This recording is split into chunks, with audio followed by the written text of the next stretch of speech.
Like, share, subscribe. Good morning. And we just gonna start off this show the right way. Y'all hit the like button. We gonna have fun today. And I got time to talk to y'all here for a bit.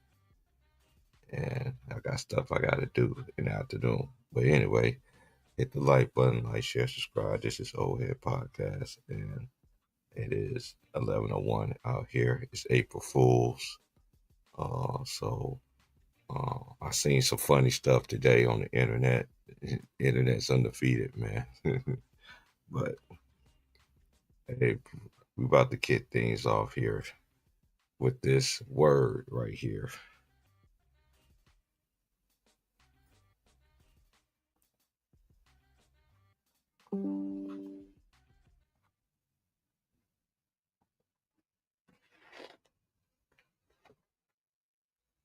That is involved. There's 1,000 of you. I said, close them doors. Ushers, close the doors. Close the doors. Close the doors. It's 1,000 that's watching online. This is a small seed. If I get 1,000 online to give this, if I get 1,000 in the sanctuary to give this, that's $40,000 tonight. Now, everyone up here, we've all sold and seeded, but I need everyone standing up here with us, with me, to plant a seed of $100. Because again, it costs to sit up here. And this is what I need you to do. If you're giving electronically or even if you're giving tangibly, I'm going to have y'all come to the altar and give it because I need to see 1,000 people moving. Bring them baskets. I want the baskets up here. I want to see the folk. Y'all start moving. Y'all can bring it right now. Come. 1,000 people need to give $20. 1,000 people need to give $20. 1,000 people online need to give $20. This is easy, saints. All right, so let's kick the day off right with that. So, with that being said, let's just get to the action from last night. Congratulations to UConn. They did beat USC last night, and they did advance to the Final Four. And congratulations to Texas. Their ladies is going to the Final Four as well. I think they're going for like the first time in their history, if I ain't mistaken. But shout out to Texas. They will be playing their rival, and it's already to me it's going to be a rivalry between them and South Carolina down the road because they both in the same conference. But I got to get credit to UConn. Do I think they could win it all? Absolutely. But I just think they just disrespected South Carolina. This South Carolina team is different. They proved to me that they could win ugly. You want to muff up the game and be ugly and everything like that? Let's do that. You know what I mean? They can win. And one thing that's always in the back of my head is that you ain't seen them play great basketball yet. You know, they ain't had that they coming out party so far. So I know a lot of people is not giving their respect, but I'm just the type that even in college basketball, even when UConn was winning all them national championships, when I used to talk ball with my friends, and I always gave UConn like, man, ain't nobody beating UConn. When it was Tennessee, then it was UConn. You know, I'm talking about the ages when I was watching ball. You know what I mean? And UConn is them. I, I I don't root for them, but I can't deny um what they did. A lot of females and even on the men's team as well. You know, they they are a juggernaut, and they ain't no disputing that. But a lot of people just get upset now because just because you don't agree with them and everything's personal. Everybody want to take personals. They want to take their dumb behind shots at you and everything like that. It just comes with the territory. But again, it comes to my mind again to be like, I don't understand people why people think like that. Hold on one second.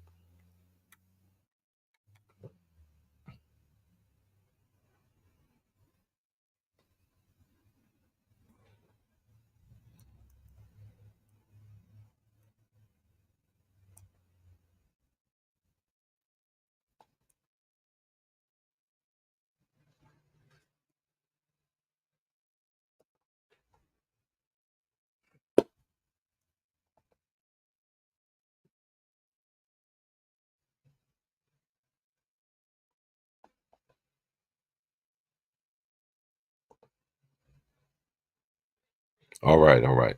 Now, okay, I got my Bluetooth here. All right, cool. So we're gonna go ahead and get to the tonight's games in the league. You got Phoenix and Milwaukee, Philadelphia against the Knicks, the Portland Trailblazers are against the Atlanta Hawks, Golden State Warriors against Memphis. We got Toronto and Chicago, and we got Orlando and the Spurs, and then we have Minnesota against the Denver Nuggets. And from last night's games in the league, Charlotte beat Utah 110-106. Pacers beat Sacramento 111-109. The Clippers beat the Magic 96-87. Miami, they beat Washington 120-84. Boston beat Memphis 117-103. OKC, they beat Chicago 145-117. Brooklyn Nets, they beat Dallas 113-109. And the Lakers, they beat the Houston Rockets 104-98. And let's see, let's go to the standings. Then I'm gonna switch back to the women's Final Four, and we're gonna talk about the men's Final Four too as well. If you know about it, you've been watching it, you could come up. Don't be on that little stuff. This ain't the day for that. Yeah, I know I don't play that over here, but we will have fun and we will gonna laugh and we're just gonna keep it real as we can. All right, so it's amazing to me. First, let me get to the ladies first, then I could uh, talk more about. So the matchups in the Final Four, I will be doing them games as well. Texas, then South Carolina, they're gonna be playing in the first game in the Final Four, and the night game is gonna be UConn against UCLA. Now, when I think South Carolina is gonna beat Texas, everybody's disrespecting UCLA. This I know this is the first time in their program history that they made it to Final Four. I know it's one of these teams made it the first time. I think it's actually UCLA. But anyway, them girls ain't nothing to be messed with either. They did beat South Carolina early this year, and it was an early game, and South Carolina girls did not come ready to play, and they got embarrassed. So I know this is a totally different juggernaut. I just think it's going to be I think it's going to be South Carolina, UCLA. But I won't be surprised if UConn do win, because that is a good matchup between UConn and UCLA. But UCLA girls is not getting their respect and everything like that, and I could see them beating UConn. I really do. But I know Fred. They got a freshman sensation, Sarah Strong. She had a big first quarter. And USC, they try to they I didn't see them play with any kind of I saw a lot of selfishness. I saw a lot of panicking. I saw a lot of and then again Kiki, she didn't have a good game.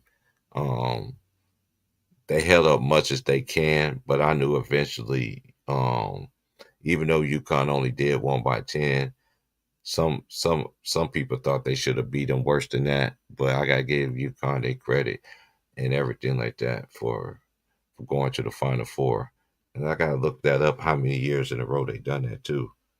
Okay, let me look it up because I know it's in the teens.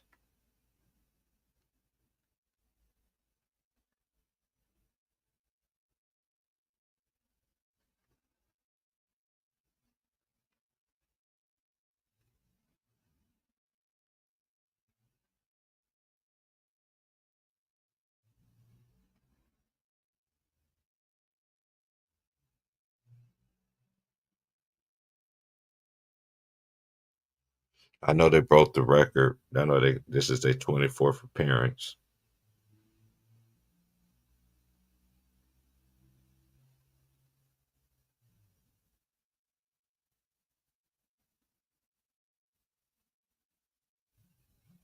Okay, so look at how many. Final fours in a row.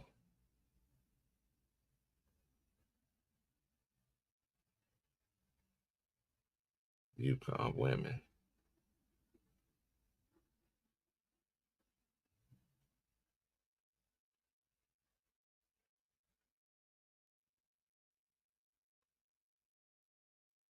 Oh yeah, they had 14. That was from 2008 to 2022. Okay, okay. Okay, so they they had the most appearances in a row, which is 14. But congratulations once again to these last four teams here. And like I say, may the best team win. But I think it's gonna be South Carolina and UCLA. I could be wrong, but I haven't been wrong by picking the national champion. But if I'm wrong, I'm wrong. But I just think South Carolina's going to get it this year. I know everybody just thinking this South Carolina team is just like all these other teams from the past.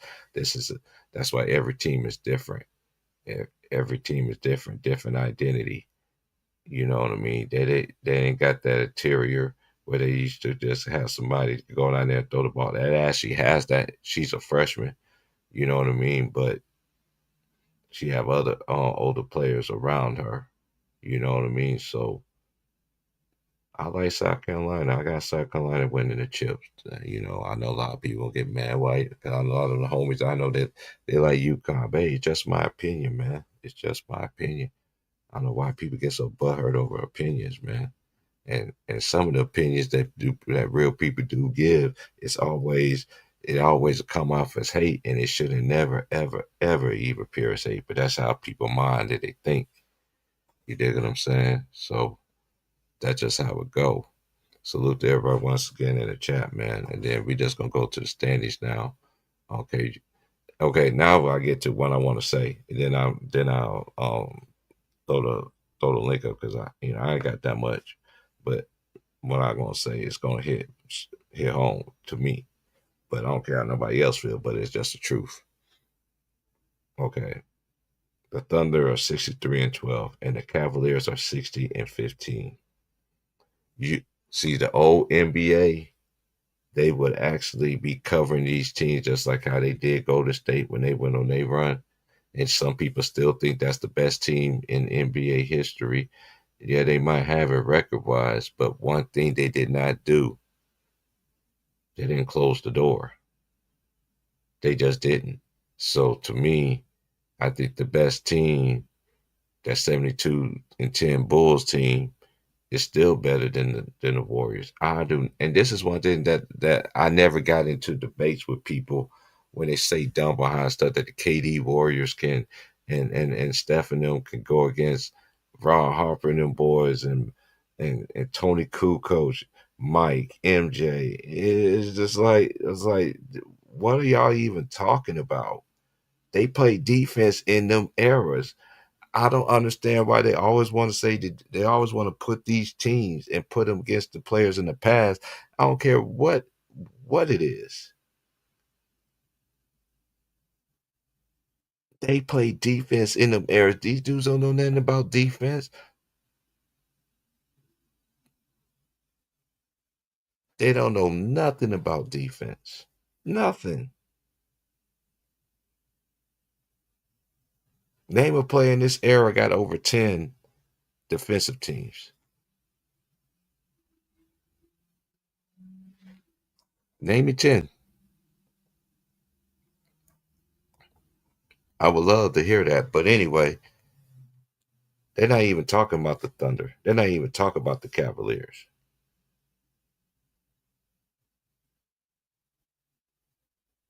This is why nobody ain't talking about them. I understand money and everything like that, but the product, the brand, everything is so messed up right now. They'd rather talk about Luca and Jay Reed from Akron instead of talk about the Thunder and the Cavs.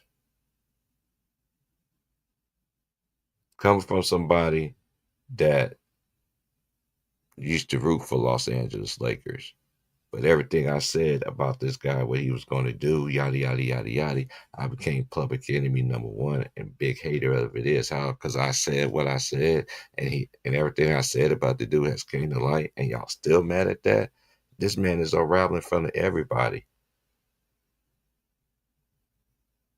So what he's going to do if the Lakers get knocked down in the Cavs somewhere, and the Cavs is, let's say, playing in the Eastern Conference Finals, where he just going to show up like he did before?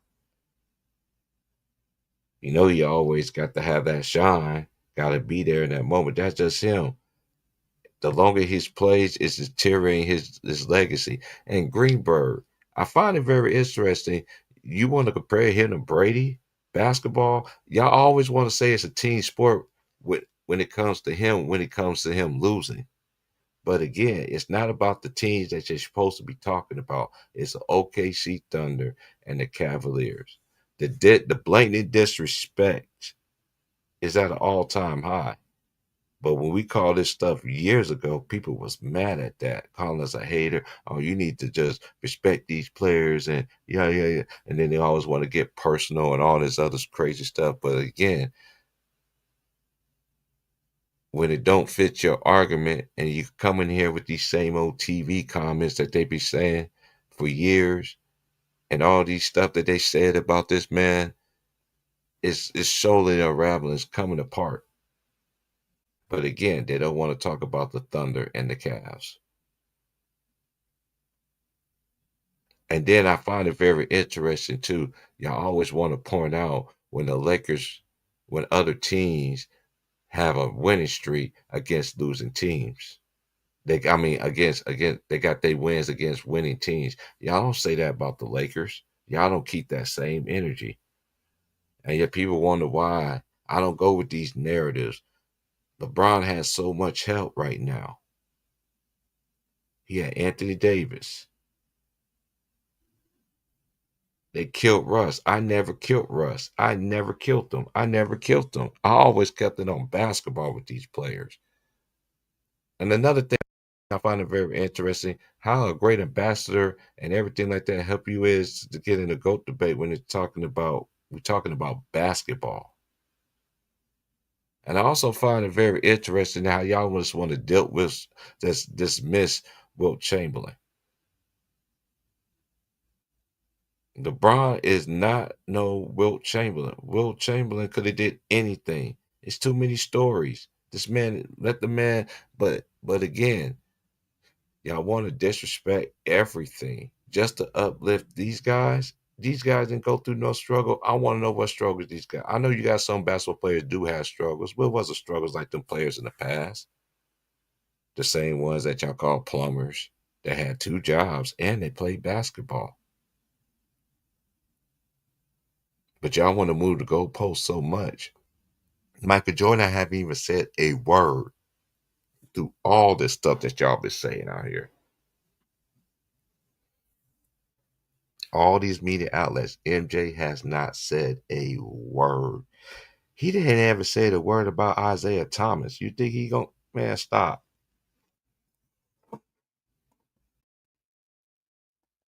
This is just real. This is real, man. MJ has not said nothing. Not a thing. Not a thing, not a thing, not a thing, not a thing, not a thing, not a thing. He ain't said nothing.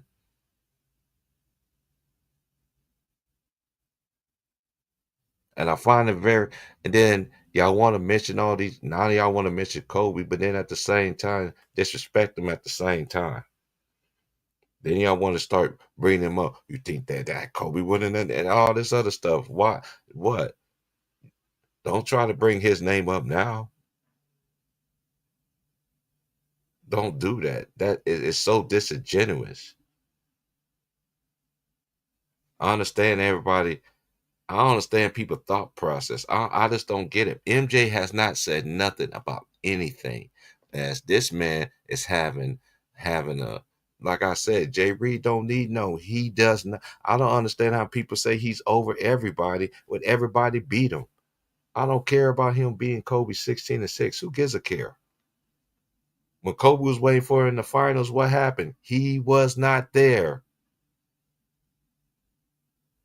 He wasn't there. We was waiting, LeBron. We was waiting. They was pumping you up, but you don't want to talk about the league. Y'all don't want to talk about the top two teams that got is doing some record stuff in the. I understand you got to do it in the playoffs, but still, oh, it's OKC. It's a small market, huh? Oh, it's Cavaliers. Okay, I don't. That's why y'all losing y'all fans. Y'all been lost a lot of fans. Y'all don't, and then y'all do a segment, but it's a short segment. I guarantee it's like a 2 or 3 segment every day. Just be talking about Luca and the Lakers. That's the first thing they talking about right now. Not a new narrative that the best players is a 40-year-old. You guys are so much of a 40-year-old. Greenberg, cut this crap out. Ain't nobody listening to you. Ain't nobody coming to see you, Otis. Ain't nobody coming to see you. It's constantly throwing this man in our faces all the time. And I'm in my 40s. He ain't that much far behind me, but I already know how he gets down. I've been watching the dude since high school. I ain't never been to a J. Reed game. Never. I watched it on TV. Even when he came to the Lakers, I could have went to the games out here. I'm like, man, I ain't going. My boy tell me all the time, man, you don't want to, I ain't like, dude, too, this dude is gone. I'm telling y'all, that's when I come back. Until then, I have my opinion. I ain't rooting for no other team. It's Laker over everything over here. Laker closet, Laker room, all that stuff mixed in with KU and all kind of stuff. All the great ones. I wear real great ones that wear that jersey. I don't wear no fake stuff. Every jersey I got is got people that really put them blood, sweat, and tears on. Not no fake avocation of a guy they want to continue to prop up. I see through all this stuff, man. Stop. But then when that time comes, don't try to run and hide your hand now too and tuck your tail. Cause hey, there's too much video footage.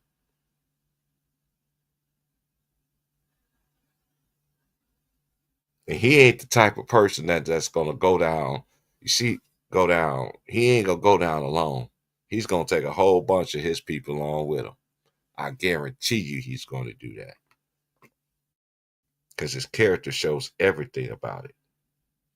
But y'all, the same fanboys want to sit here, want to troll. I did his page stream yesterday. Cool. You two gonna do this thing. Cool. I'm not tripping. This ain't a competition. This ain't no rat race.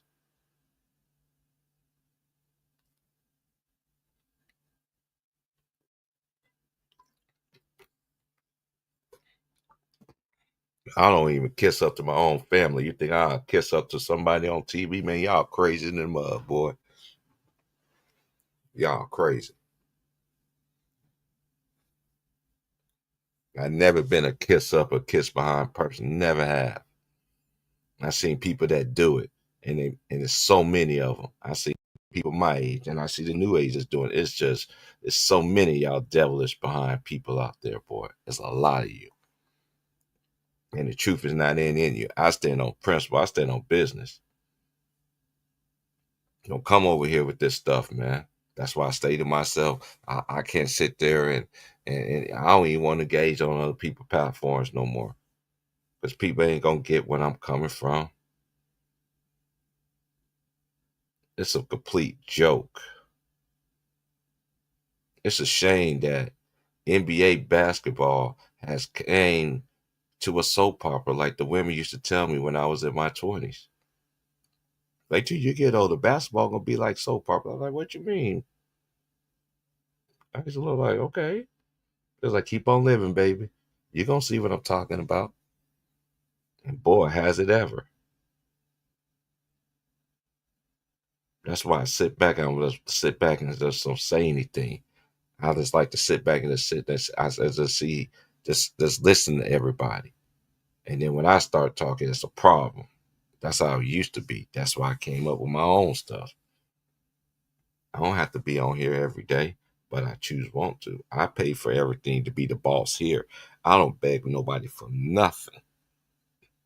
family, nothing. That's not pride over destruction. That's how my dad built me to be. You a man, I raise you right. You know what you got to do. Do what you got to do. My dad used to tell me, I don't care if I had to pick up horse dung just to feed y'all. You don't think I'll do that? And y'all people need to stay away. I don't. I just don't see how y'all gonna sit here and gonna tell me that the teams that need to be talking about in the standings in the NBA got the best records in the league, but there's no kind of press, nothing. It's about LeBron and Luca, huh? Oh, and AR-15, who we get. He gets he gets more foul shot attempts than Jalen Brunson. Jalen Brunson is hurt. Look how much time Jalen Brunson go to the line. I know everybody want to talk about Shea Gilgeous-Alexander. I don't understand how people get mad at him when Ticket called it years ago, but I seen it in him when he was playing with the Clippers. I seen it when he was at Kentucky.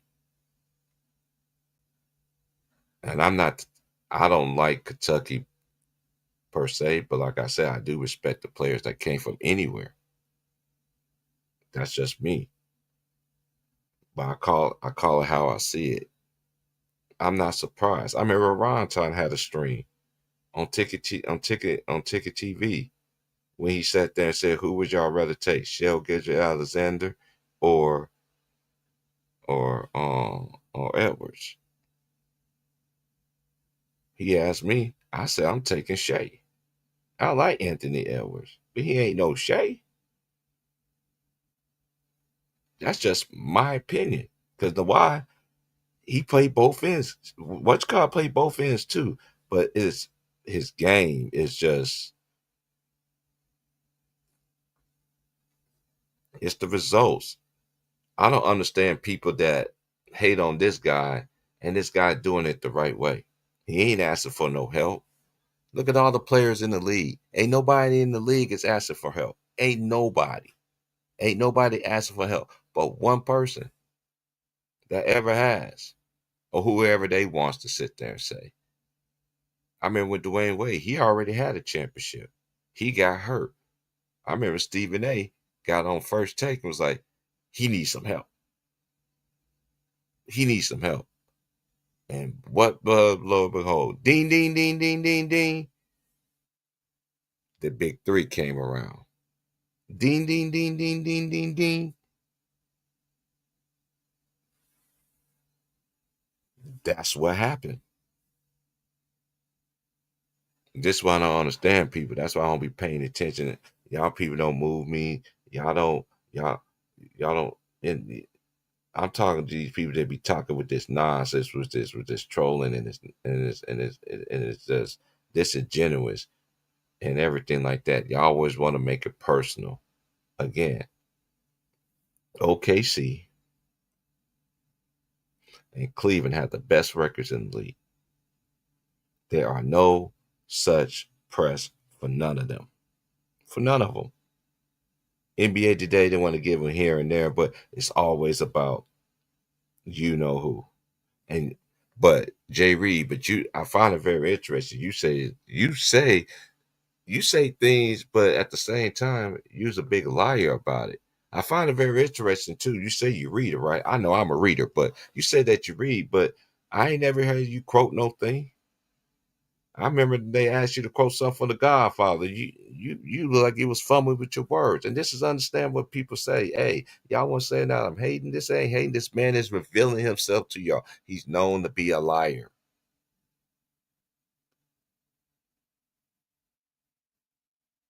Because if you hate where the NBA is being played, is being talked about and everything, yada yada yada yada, you'd have not had all these people. I ain't gotta mention their names, all these other people that played with you, and you getting other people that's in your era that's rocking with you. And you still can't give the same people that's the same color of your skin, just like you, a shot like you did with Pat McAfee. Now we're gonna have Steve Nash gonna mind the game podcast. So what this going to be? Because the last time was Mind the Game podcast, he came a coach. What if JJ Reddick don't do it? Steve Nash going to be a coach? I don't know. See, that's what people think about, because that's how you move, and that's how you ruin the Lakers, like I said you was going to do. But y'all people want to still want to say this. That's why I don't have time. I don't have time. I could be doing the playoff games and everything like that. For what?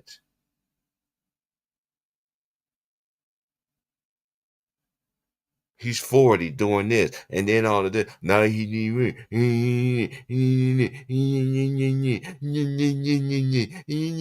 it's just like, what?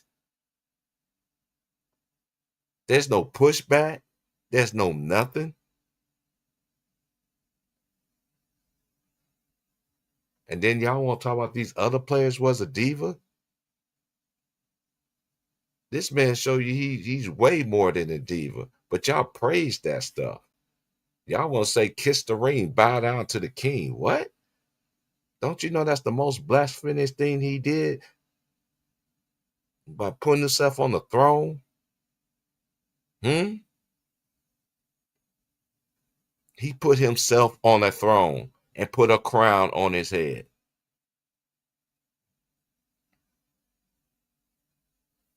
It's like that song, that church song from back in the day. I shall wear a crown. I shall wear. It's just like I should wear a crown. He did it the most. When I first seen him do that, and they put him on Sports Illustrated like that, I was like, yeah, I already know it's over for this dude. I already know who who you for, and that ain't the man that I know that sits high and sits low. It's the main reason why a lot of us got breath right now, because that's how I feel about it. I know I'm not perfect. I'm working on a lot of things. I shaped up a lot of things in my life, a lot of things through the help with him, and a lot of patience, a lot of understanding. I had to get away from everybody. Nobody understand that, because nobody never went through what I went through.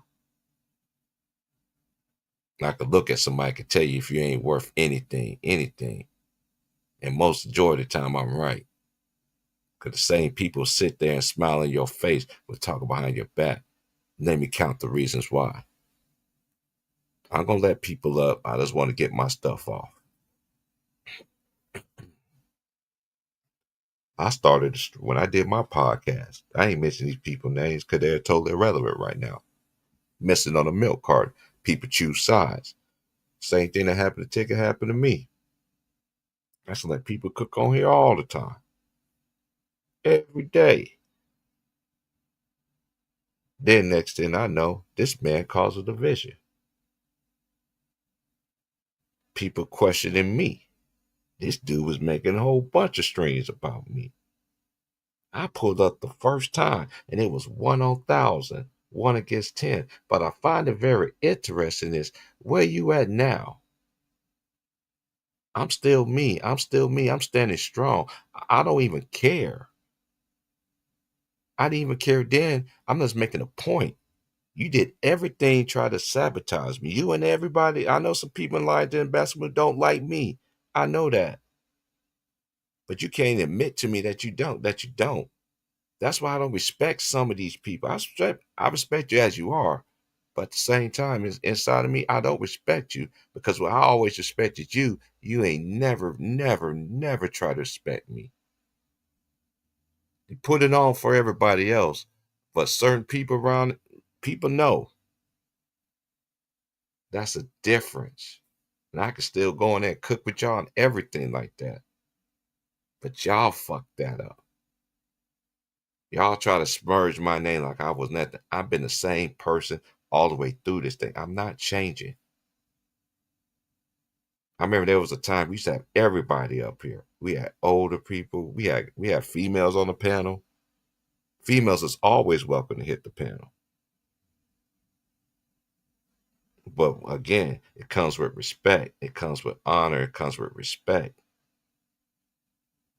Those same people try to smudge my name, everything. Where they at now?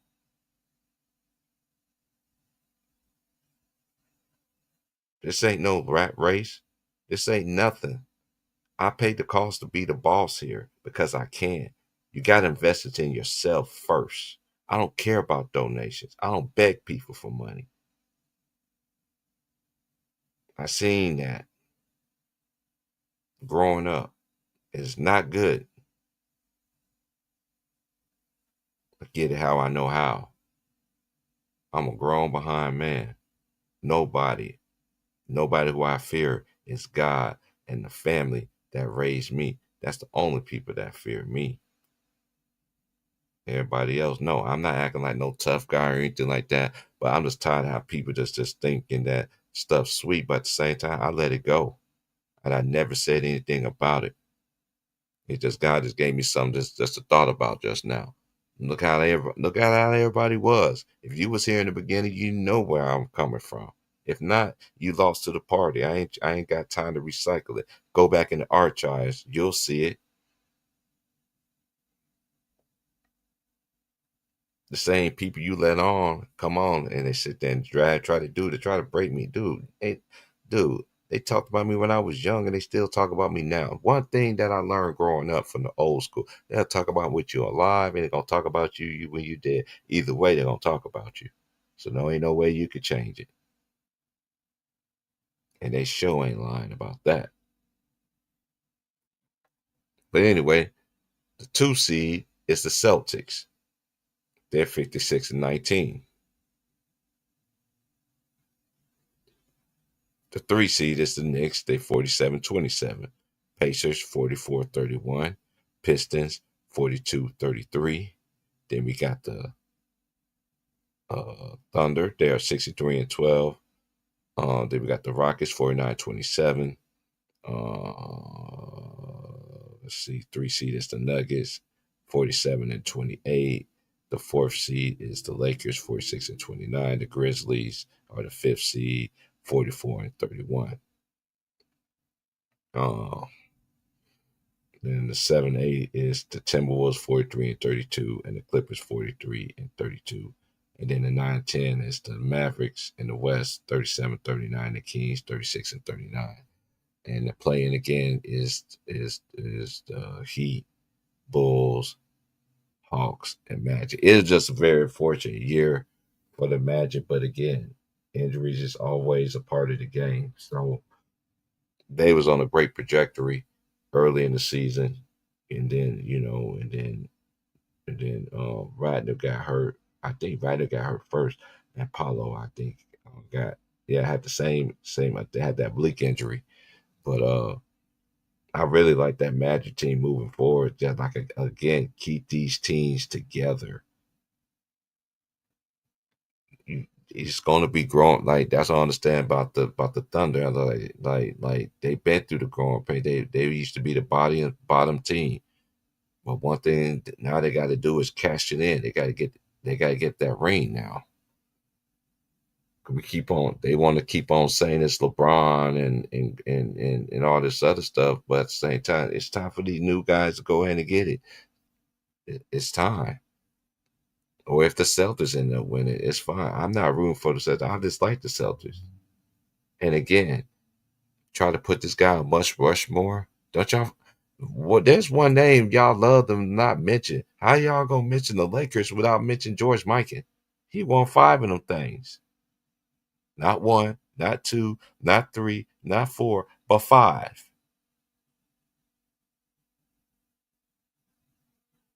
LeBron is not on no Mount Rushmore or no Lakers. It's impossible. It's impossible. It's impossible off of one ring. Man, stop. He's not better than James Worthy.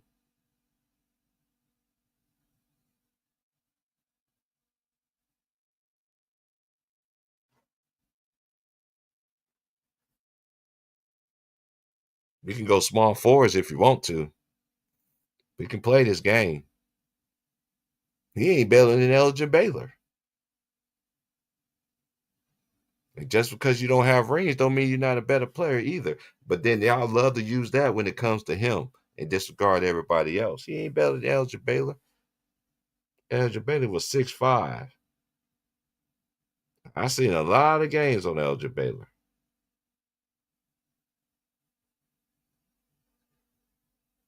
He's never should have been in this place in the first place. And I always ask this question all the time. What day, what time, or what hour, or what day when Jay Reed from Akron passed Kobe Bryant? I'm still waiting on that. And don't tell me, oh, when he passed him, it's when he passed him in scoring of all time. In the scoring, I don't want to hear all that because he still don't have a better resume than Kobe Bryant. Definitely, he doesn't. He definitely has some MVPs, but we already know the MVPs are fraudulent. When it comes to him, seems like Rick Buhner gave us the blueprint how Clutch Sports wanted him to vote for him first team. Come on, man. So how long y'all think this stuff going on? I keep telling you, the more stuff comes out, it's going to happen, y'all.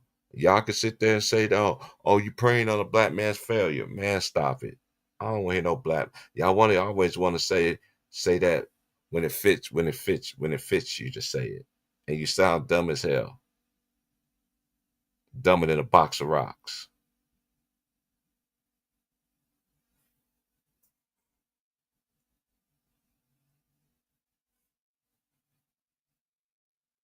And out of all this, MJ has not said nothing. Nothing. MJ low key. MJ don't mess with nobody. When we ever heard MJ said anything? Any other great one came in. Look where how the NBA is right now, since y'all said that he was the face of the league. Okay, since he been in the face of the league, did he elevate the face of the league? Did he elevate the league? No, he destroyed it in shambles. You don't come up with me with these fake behind numbers that the NBA is really killing it. It's not. They ain't even got better numbers than college basketball, man.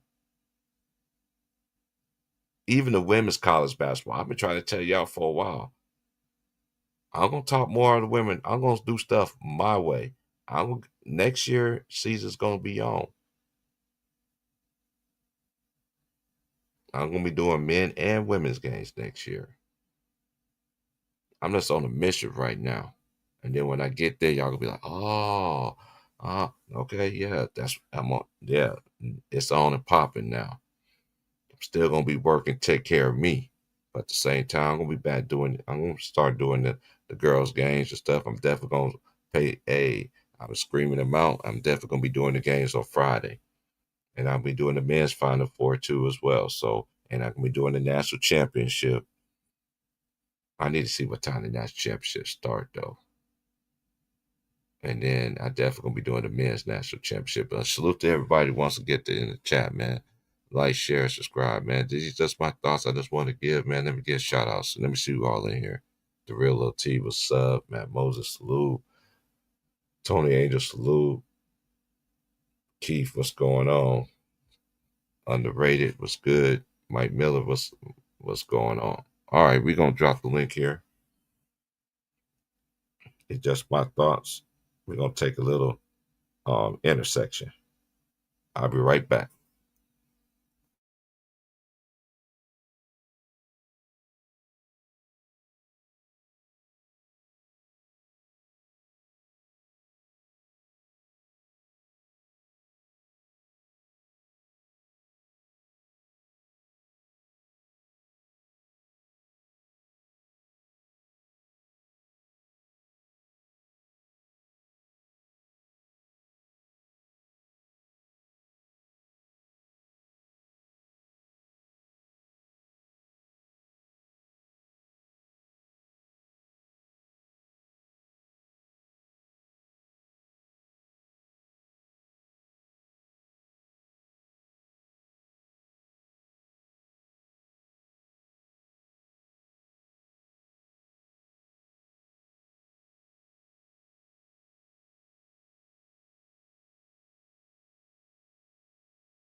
All right, my fault, my fault. That was my job. My job called me, so I had to let them know what's going on.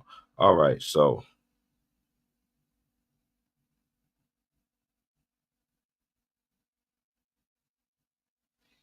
I'm gonna drop the link here, and then we can just go ahead and just open the show up, man. Salute to everybody once again, man. You want to donate to Old Head Podcast? It is pinned in the chat, and let's get it, man.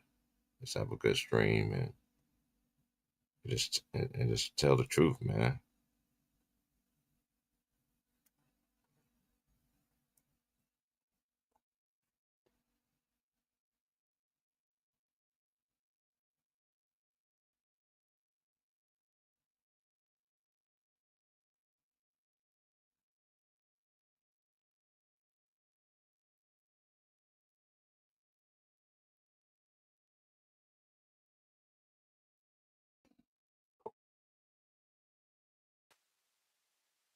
What's happening?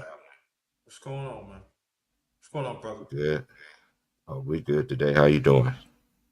Could be better, but I'm here. I just want to let you know, I'm always going to be here no matter what you need me, wherever you need me. I just want to Oh, let I you know. already know. I already know that, man. Hey, we just keeping it real, man. Like. I was at work earlier today, and I was just listen to the stuff that's going on and stuff, and I'm just like, this is what's wrong with the league. Again, it comes back Yeah. to what I said earlier in this. Like the Cavaliers is doing some historical stuff, and even the OKC Thunder is doing some Mm-hmm. historical stuff. See, back in the days when we was growing up, they didn't care what the record was. Even if you did fell off, that's just how much fall from grace the media of Mm-hmm. covering the NBA has become, and the only thing they could blame is they fault because they all sit in the devil's pot. That's how I see it.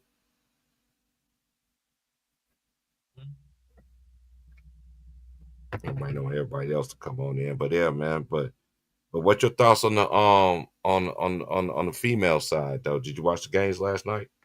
No, I tried. I could not get connected to the female, so I couldn't tell you, man, because it Oh, was ringing all you off got and to on. It was do. ringing off and on, so I couldn't. Yeah. Oh, did you go to March Madness live and to watch it?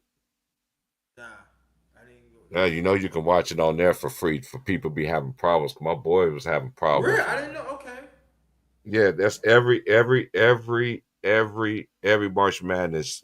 Um, they always have this download the March Madness live, and you can watch the tournament all the way through. Yep. Ooh, man, I know Yeah, now. they've been doing Got that to. for a while. Yeah, so hey, I'm gonna begin. I'm thinking about covering some tennis though here in the future though too. It might be Yeah, let's do um, that, man. I know Lieutenant. so man, because I do get into that tennis too. You know what I mean? And yeah, I got some things lined up, man. This is gonna be a little bit out of time though, but at the same time, man, yeah, it's just Wherever, crazy, brother, I man. support you. Wherever it is, I support you. I used to watch I watched tennis when I was a preteen, man. And that was Yeah. back in the days like USA. I mean, USA had it locked at that Mm-hmm. time. Then along the way, you got Yvonne Lindell, and the other ones that they put Boris names down. Becker, man, come Boris on, man. Becker and all that. The Yeah, list, yeah. what's his name? What was that dude's name? Then you had Andre Agassi. Then you Yonder. had Michael Chain. Then you had Michael Chain be on board. Yvonne Yo, Lindell. I think you already said him. Yvonne Lindell, yeah. Um, Linda was a beast though too, bro. All Was them he dudes not? was, man. That dude, man. Oh, Jimmy Connors. Can't forget about Jimmy Connors. Jimmy Connors was a beast too. The left-handed southpaw. You already know Martina. You got Martina. Yeah, You know not alone. Martina. Chris Evan Lloyd. Hey, I know everybody love. Hey, listen, y'all. I'm just gonna keep it real with y'all, man, because I watch tennis, man. I know everybody loves Serena. I think Serena's good too. But Steffi Graf, that I'm trying to tell you, hey, y'all need to pump. You ain't never seen Steffi Graf play. I'm telling you, that Steffi was, man. That would have been something to see. But it'd be something. But we can't do that. So it's unfair for me to sit there and judge that. But Yeah. I think Steffi up there. I think Steffi up there as one as the greatest up there with Serena because everybody that watched tennis at that time, Steffi was that girl for Yeah, real. and she got no holes in the game, none, None. She had none, no holes in them in her no tennis holes. game, bro. Who's that? None. Steffi Graf. Oh yeah, Steffi Right. was a monster. Yeah, you know, Steffi a lot of, right, and a lot of people fail to understand is that when you play tennis, you got the real grind and clay. Step. A lot of people don't hmm understand. There's people who used to play clay, and there's used to people. Steffi Graham, when you got the, what I tell people all the time, when you put a tennis player, they can play either grounds and everything. hmm That lets you know they're great. You hear what I'm saying? And Steffi Graf, Steffi, oh man, she was one of my favorites growing up. Man, I was like, yeah, man, me that girl was a too. beast, Besides Chris bro. Everett, Chris Everett Lloyd, yeah. Lloyd, yeah, Chris Ever could never Chris beat. Everett. I think Can she was the never more beat Miss popular. Level. Yup. Chris Everett. Mm-hmm. She was, I yeah, think she she was was more popular popular. because she was the American, and we always wanted to win. hmm That's just Yeah, like at that's the what it time. is. Remember, it was Pete Sampras and Andre Agassi. But see, Yep, Pete all the Stamp. endorsements, but Pete Sampras was the better player. Yeah, he's a better hmm player. You Pete know was what I a mean? beast too. Pete was, Remember, ooh, Andre Agassi had his own Nikes and all that. Yeah, he matter of did. fact, he one of the first one to have his own brand. I'm Yep, talking about hmm men's tennis. He was Andre the was most popular. successful. Well, yep. Remember, he Shout out to blew. Agassi though. Yeah, Agassi. He blew past the popularity of John McEnroe. Everybody used to like Show John did, McEnroe because McEnroe was a maniac. He cussed and a he, fine judge out. He cussed his opponent out. Nigga, you could McEnroe tell gonna he get was on the from New show. York.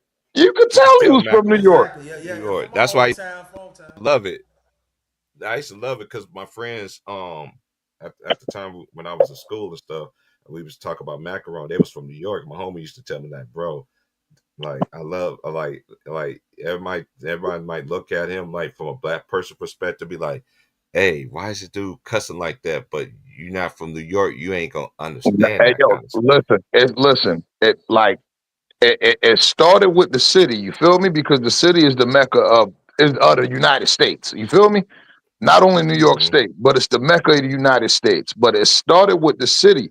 You got to think about who started the city. That was the migration port for all ethnicities. You feel me?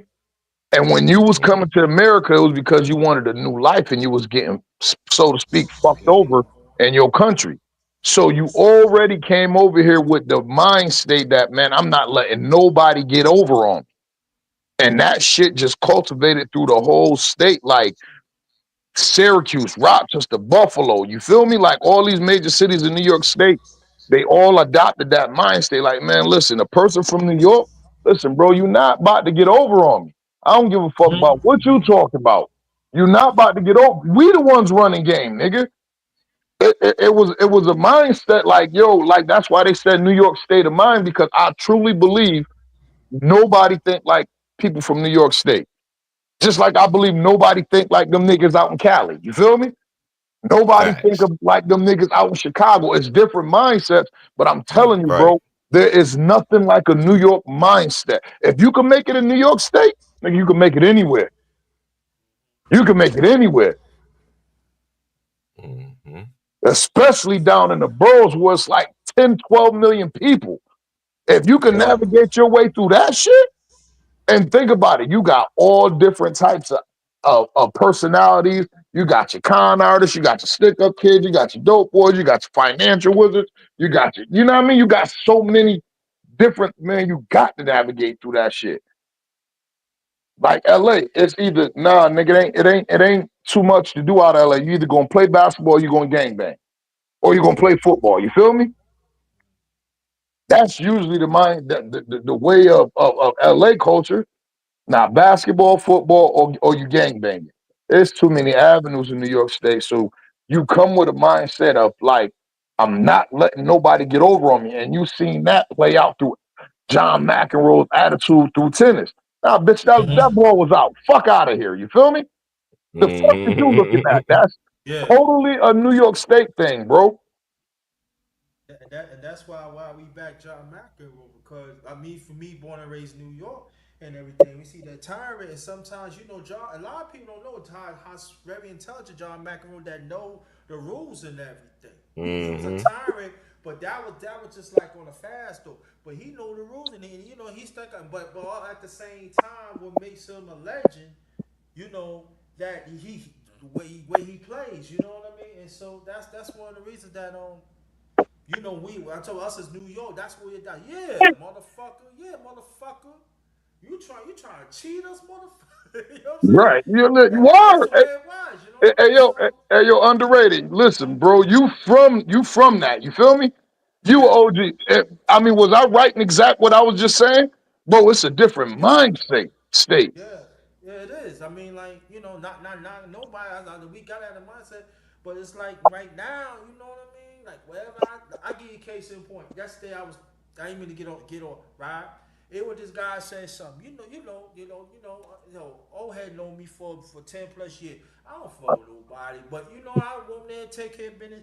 He said, "Yeah, New York man, y'all niggas get it." So I have my New York Met jacket on, and I had my hat, I had my Nick hat on. You know what I mean? So I said, "What is you talking about, brother? Man, it shouldn't be like that. Us black men, we need to stick together." But I'm just telling you like this: if you step to me real closer, I'm gonna show you. I'm gonna show you how this New York get down, though. I'm gonna lay your ass down, though. You know what I mean? So don't play with me. I'm minding my business. You know what I'm saying? That's daddy fault. Man, Sorry. fuck this. I said, yo, you need. I said, yo, what you need to do, man? You need to take that milk cart motherfucker over there, man. Because over here, I don't No. play that. I don't play, and I don't mess with nobody.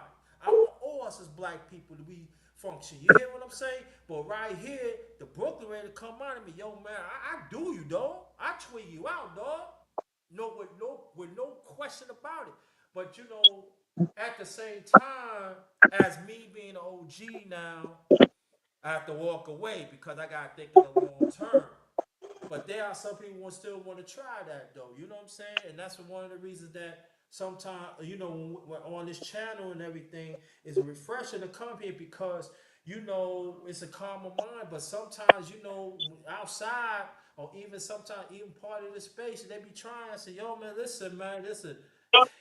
It ain't happening over here. You know what I'm saying? But at the same time, I just want us as a people, man. Just we gotta understand. You know what I'm saying? You step to another man. I'm talking to men now. You step to another man. You don't know what the next man is capable of. It. You need to cool the fuck out because you know what I mean. Because 6 feet under ain't far from it. Being in the hospital ain't far from it. You know what I'm saying? Ain't no mother, ain't no father gonna come to your rescue.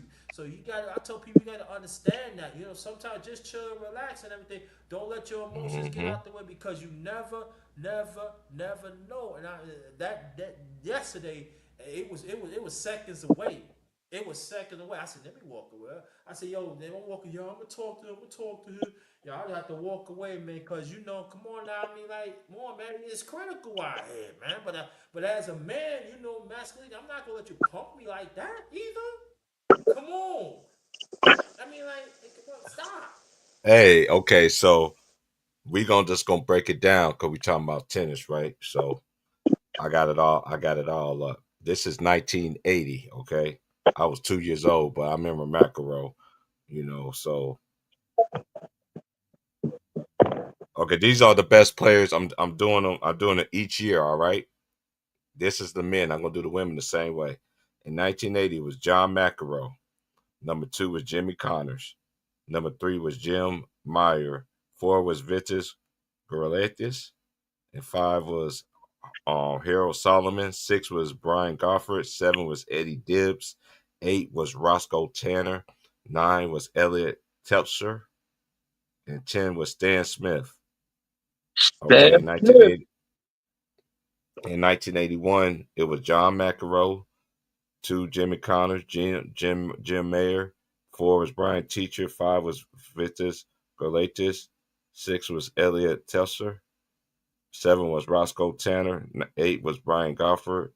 9 was Will Scallon. And 10 was Mel Purcell. 82, Jimmy Connors. 2, John McEnroe. 3, Vitas Gervais. 4, Gene Meyer. 5, Alice Mayer. 6, Johan Kriek. 7 was Elliot Teltscher. 8 was Brian Teacher. 9 was Steve Denton. And 10 was Brian Goffard. 83, John McEnroe. Jimmy Connors. Jim Reyes. Gene Meyer. Bill Scanlon.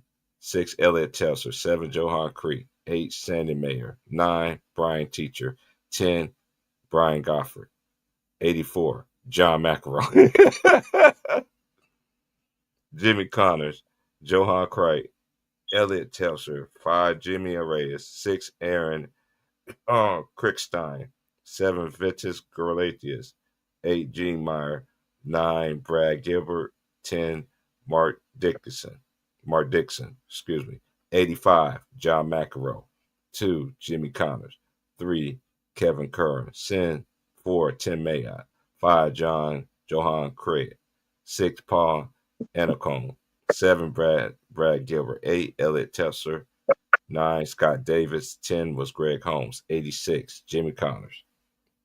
2. John McEnroe. 3. Brad Gilbert. 4. Tim Maya. 5. Kevin Curran. 6 was Robert Segesso. 7 was Aaron Crickstein. 8. Johan Creed. 9. David Plate. 10. Tim Wickerson. 87. Jimmy Connors. 2. John McEnroe. 3. So McEnroe dominated, man. He was either one. Now this the time Jimmy Connors was number 1. 2 was still John McEnroe. 3. Tim Mayotte. Brad Gilbert. David Plate. 6 was Elliot Telser. 7 was Paul Anacon. 8 was Jim Reyes. 9 was Kevin Kern. 10 was Andre Agassi. That's when Andre Agassi came on the scene. 88. He was ranked number 10, and they ended up being the number 1 player in the world. Andre Agassi. 2. Jimmy Connors. 3. John McEnroe. 4. Tim Mayotte. 5. Aaron Christian. 6. Kevin Kern. 7. Brad Gilbert. 8. Michael Chang. 9. Robert Segoso. 10 was Dan Goldie. I remember Dan Goldie. 89 was John McEnroe. 2. Brad Gilbert. 3. Michael Chang. 4. Andre Agassi. 5. Aaron Crickstein. 6. Tim Mayotte. 7. Jay Berger. 8. Jimmy Connors. 9 was Kevin Curran. And 10 was Jim. That's when Jim Courier came on the scene. I remember Jim Courier. Now we're going to go 1990 all the way to 99. Just bear with me, y'all. We're going to do the ladies too, because we talk about tennis today. I told you we talk about a whole bunch of things. This is one thing that's came up was tennis. So 1990, Andre Agassi. 2, Pete Sampras. 3, Brad Gilbert. 4, John McEnroe. 5, Jay Berger. 6, Michael Chang. 7, Jim Courier. 8, David Wheaton. I remember David Wheaton. 8, Aaron Crickstein. And 10, Richie Rennieberg. I remember that name too. Okay, 91, Jim Courier. 2, Pete Sampras. 3, Andre Agassi. 4, Michael Chang. 5, David Wheaton. 6, Derek Wostango. And 7 was Jimmy Connors. 8 was Brad Gilbert. 9 was John McEnroe. And 10 was Richie Rennieberg. 92, Jim Courier. 2, Pete Sampras. 3, Michael Chang. 4, Andre Agassi. 5, Yvonne Lindell. 6, John McEnroe. 8, Aaron Crickstein. 8, Malavai Washington. 9 was David Wheaton. And 10 was Richie Rennieberg. 93, Pete Sampras. 2 was Jimmy Connors. 3 was Andre Agassi. 4, Michael Chang. 5, Todd Martin. 6, Malavai Washington. 7, Yvonne Lindell. Richie Rennieberg. 8, Brad Gilbert. 10, Aaron Christine. 94, Pete Sampras. 2, Andre Agassi. 3, Todd Martin. 4, Tim Courier. 5, Michael Chang. 6, Malavai Washington. 7, Yvonne Lindell. 8, Richie Rennieberg. 9, David Wheaton. 10, Eric Christine. 95, Pete Sampras. Andre Agassi, Michael Chang, Jim Courier, Martin, Washington, McEnroe, Rennieberg, Wheaton, and Christian. 96, Pete Sampras, Michael Chang, Agassi, Todd Martin, Washington, Jim Courier, Rennieberg, Alice O'Brien. 9 was Chris Rudolph, and 10 was Vincent Spadea. I remember Spadea. 97, Pete Sampras. 2, Michael Chang. 3, Jim Courier, Chris Woodworth, Jeff Tarango, Richie Rennieberg, Todd Martin, Vincent Spada, Jonathan Stark, and Alex O'Brien. 98, Pete Sampras. 2, Andre Agassi. 3, Todd Martin. 4, Michael Chang. 5, Jan Michael Gambly. 6, Vincent Spada. 7, Jeff Tarango. 8, Jim Courier. 9, Justin Glimstock. And 10 is Steve Campbell. 99, Andre Agassi. 2, Pete Sampras. Todd Martin. Spada, Courier, Jim Courier, Michael Chang, Chris Woodworth, Tarango, Gambill, and Justin Glimstock. Now we're going to go to the 2000s, the new millennium. In 2000, the best player in the world was Pete Sampras. 2, Andre Agassi. 3, Michael Chang, Jan Michael Gambly, Todd Martin, Chris Woodworth, Paul Goldstein, Justin Glimstock, Jeff Tarango, and Cecil Mamet. 2001, Andre Agassi, Pete Sampras, Andy Roddick. That's where Andy Roddick started coming on the scene. Jan Michael Gamble, Todd Martin, James Blake, Michael Russell, Michael Chang, Cecil Mamet, and Chris Woodworth. And then we got 02 was Andre Agassi, Andy Roddick, Pete Sampras, James Blake, Jan Michael Gambly, Todd Martin, Taylor Dent, Vincent Spada, Marty Fish, and Jeff Morrison. 2003, Andy Roddick. 2, Andre Agassi. 3, Marty Fish. 4, Vincent Spada. 5, Taylor Dent. 6, Robbie Jimpree. It said Jimpree. Okay. James Blake, Jan Michael Gambly, Gamble, Todd Martin, and Brian Vela. Then 04 was Andy Roddick, Andre Agassi, Spada, Dent, Fish, Jimpree, Kevin Kim, Jan Michael Gambill, Jeff Morrison, and James Blake. 05, Andy Roddick. 2, Andre Agassi. 3, Robert Jimpree.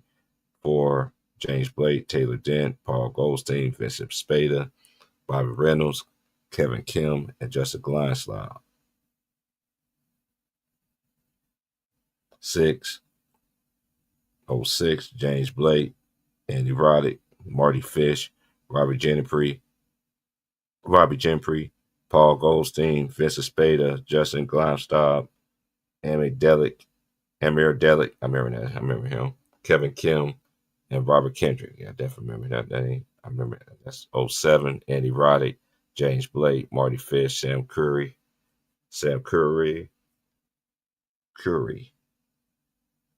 Then you got Vincent Spada, Michael Russell, Donald Young, Robert Kendrick, John Isner, and Bobby Reynolds. 08, Andy Roddick, James Blake, Marty Fish, Sam Curry, Robert Jimpree, Vince Spada, Bobby Reynolds, Robert Kendrick, Kevin Kim, and Wayne Odisnik. 09 was Andy Roddick, Sam Curry, John Isner, James Blake, Marty Fish, Taylor Dent, Wajid Jam, Michael Russell, Robert Jimpree, and 10 was Wayne Odisnik. Now we're going to go 2010, 2019. We almost finished, and we're going to do the women. We're going all the way, I could go all the way back. I'm just going to go back.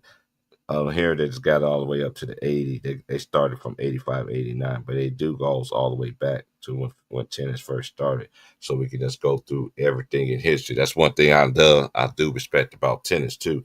They respect their history. They respect their legends. They don't diss them. They don't do none of that stuff. Okay, so let's go to 010 was Andy Roddick, Marty Fish, Sam Curry, John Isner, Michael Russell. Did I already do? Yeah, okay. Yeah, I'm right. Okay. Because we're in 010 now. So 2010 was again Andy Roddick, Marty Fish, Sam Curry, John Isner, Michael Russell, Robert Kendrick, Ryan Sweeten, Taylor Dent, Donald Young, and James Blake. Marty Fish, Andy Roddick. I see you, Trey.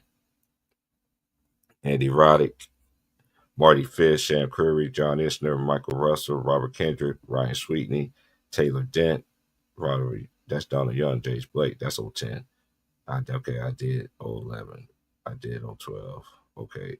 13 was John Isner again, Sam Curry, Tim Smyat, Michael Russell, Donald Young, Bradley Kahn, Kalan, Ryan Harrison, Jack Stock, Dennis Calder, and Rajiv Jam.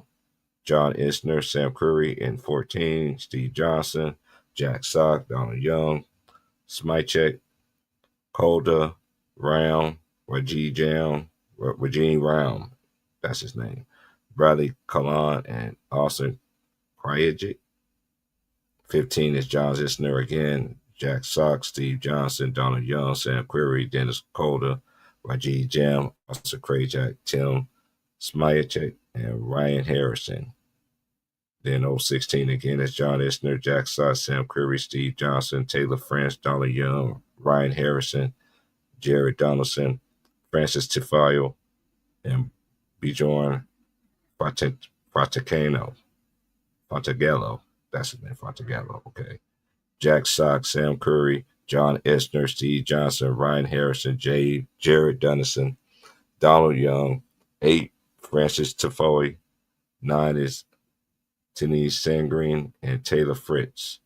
2018, John Isner, Steve Johnson, Francis Tiafo, Taylor Fritz, Sam Query, Tennis Sandgren, Ryan Harrison, Dennis Calder, Brian Klon, and what's his name? Mackenzie McDonald. Then we had John Isner, Taylor French, Riley Opelka, Sam Query, Francis Tifu, Tennis Sandgreen, Steve Johnson, Tommy Paul, Marcus Graham, and Dennis Calder. Now we go to the present. Well, they stopped in 020. In 020, it was John Isner, Taylor Fritz, Opella, Sandy Green, Sam Curry, Tommy Paul, Francis Tofu, Steve Johnson, Marcos Gaguin, and Dennis Calder. All these players are still playing now. Let's go to the women's right quick. We was talking about the 80s. It actually goes all the way back from 1913 to 1919. They got every great player in every generation. If you want to look this up, all you have to go to USTA.com. It's a national tennis thing. I've been following this for a while. But anyway, we're just going to go to the 80s where I remember watching it when I was young. And I'm just going to wake up. Okay, the best player in the world for the ladies was Tracy Alston. Chris Everloyd was the second, was number 2. Martina Navratilova, Andrea Jaeger, Billie Jean King, Pam Shriver. I forgot about Pam Shriver. I can't forget about Billie Jean either. Kathy Jordan, Bettina Bungie, Terry Holiday, and Mary Lou Patek. 81 was Chris Everloyd, Tracy Alston, Martina Navratilova, Andrea Jaeger, Pam Shriver, Barbara Porter, Bettina Bunge, Kathy Jordan, Mary Lou Patek, and Pam Cassell. 82 was Martina, Chris Everloyd, Andrea Jaeger, Tracy Alston, Pam Shriver, Barbara Porter, Billie Jean King, Ann Smith, Zena Garrison, the sister. Shout out to Zena Garrison, and Kathy Winali. Then 83, Martina Navratilova, Chris Everloyd, Andrea Jaeger, Pam Shriver, Tracy Alston, Zena Garrison, Kathy Jordan, Kathy Rinaldi, Kathy Horvath, and Bonnie Gadusic. 84, Martina, Chris Everloyd, Pam Shriver, Kathy Jordan, Zena Garrison, Bonnie Gadusic, Barbara Porter, Pam Cassell, Lisa Bonder, and Kathy Rinaldi. 85, Martina Navratilova, Chris Everloyd, Pam Shriver, Bonnie Gadusic, Zena Garrison, Kathy Rinaldi, Kathy Jordan, Bobby Porter, and Stephanie Rehe, and Marcy Louie. 86, Martina Navratilova, Chris Everloyd, Pam Shriver, Kathy Rinaldi, Zena Garrison, Kathy Jordan, Bonnie Gadusic, Stephanie Rehe, Lloyd McNeil. I remember Lloyd McNeil. And Robin Wright. I remember her too. Then 87, Martina Navratilova, Chris Everett, Pam Shriver, Zena Garrison, Lloyd McNeil, Mary Jo Fernandez. With Mary Jo Fernandez. Yeah, she was a good tennis player. I know a lot of them dudes used to talk about her, boy. Y'all be busting y'all mayonnaise on them napkins, bro. Y'all used to have me dead about her. Barbara Potter, Kate Gumpert, Ellie Hakimi, and Kathy Jordan. 88 again was Martina, Chris Everett, Pam Shriver, Zena Garrison, Mary Jo Fernandez, Lord McNeil, Barbara Porter, Stephanie Rehe, and Patty Fendick, and Susan Sloan. 89, Martina Navratilova, Zena Garrison, Chris Everett, Mary Jo Fernandez, Pam Shriver, Gresham Rush Megers, Patty Fendick, Gigi Fernandez. I remember Gigi Fernandez, Amy Frazier, and Susan Sloan. I remember them too. Now we're going to go to the 90s.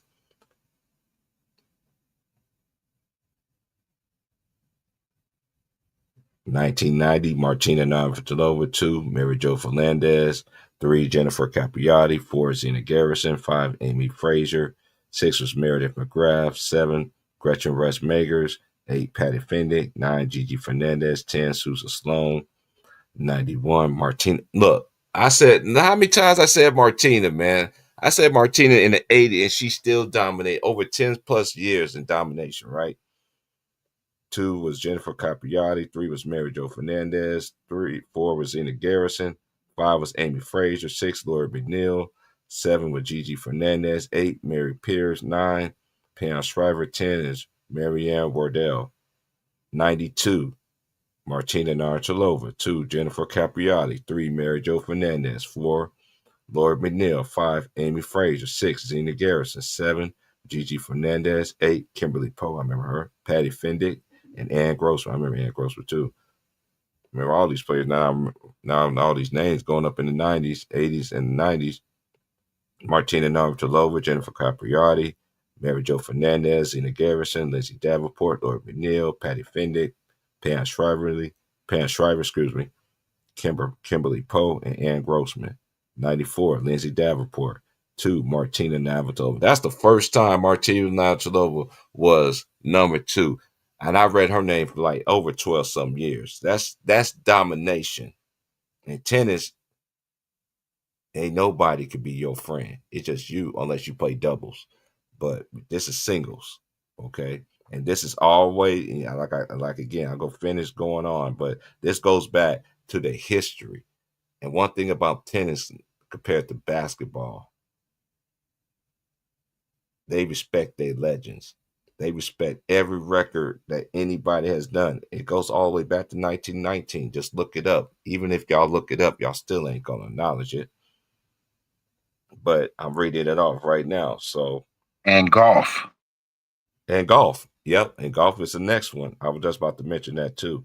I don't want to mess up with. Okay. I need to go where Martina is actually number 2.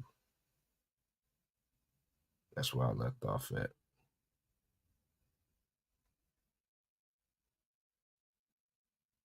Okay, that was 94. Okay, 95 was Mary Jo. I think that's when Martina retired then. Then it was Mary Jo Fernandez was number 1. Lindsay Davenport, China Rubin. China Rubin, she was cold. Amy Frazier. 5, Elisa Raymond. 6 was Zena Garrison. 7 was Maureen Wardell Whitmire. 8 was Lord McNeil. 9 was Lindsay Lee. And 10 was Patty Fendick. 1996, that's when Monica Seles came along. Monica Seles, Lindsay Davenport, Shannon Rubin, Mary Jo Fernandez, Meredith McGrath.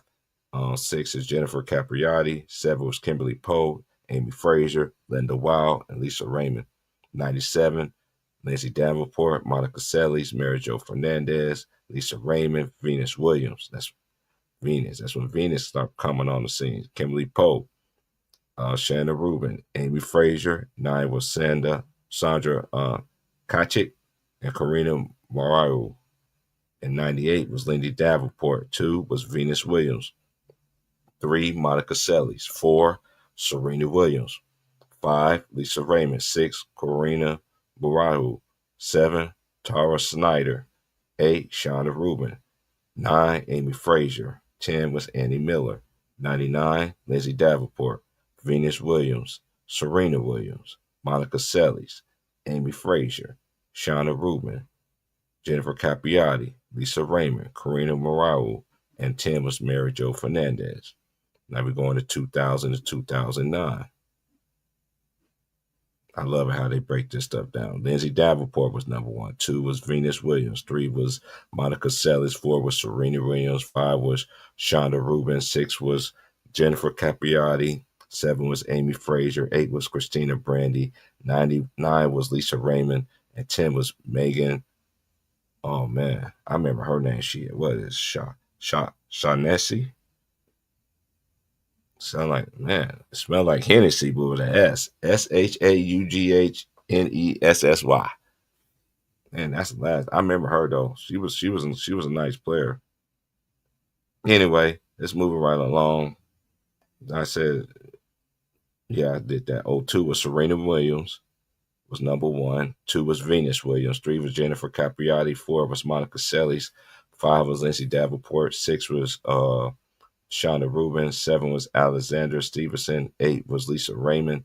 9 was Megan Shaughnessy and Amy Frazier. 03, Serena Williams, Lindsay Davenport, Jennifer Capriati, Shonda Rubin, Venus Williams, Shaughnessy, Raymond, Lisa Raymond, Laura Granville. 9 was Ashley Harkleroad, and 10 was Monica Seles. 4, Lindsay Davenport. 2, Serena Williams. 3, Venus Williams. 4, Jennifer Capriati. 5, Amy Frazier. 6, Lisa Raymond. Megan Shaughnessy. And then you got Shonda Rubin, Mashana Washington, and Jill Krabus. 05, Lindsay Davenport. Venus Williams, Serena Williams, Jill Krabus, Amy Frazier, Laura Granville, Megan Shaughnessy, Masana Washington, Lisa Raymond, Jamia Jackson. 06, Lindsay Davenport, Megan Shaughnessy, Shanae Perry, Jamia Jackson. 5, Venus Williams. 6, Vania King. 7, Laura Granville, Jill Krabus, Ashley Harkleroad, and Malene 2.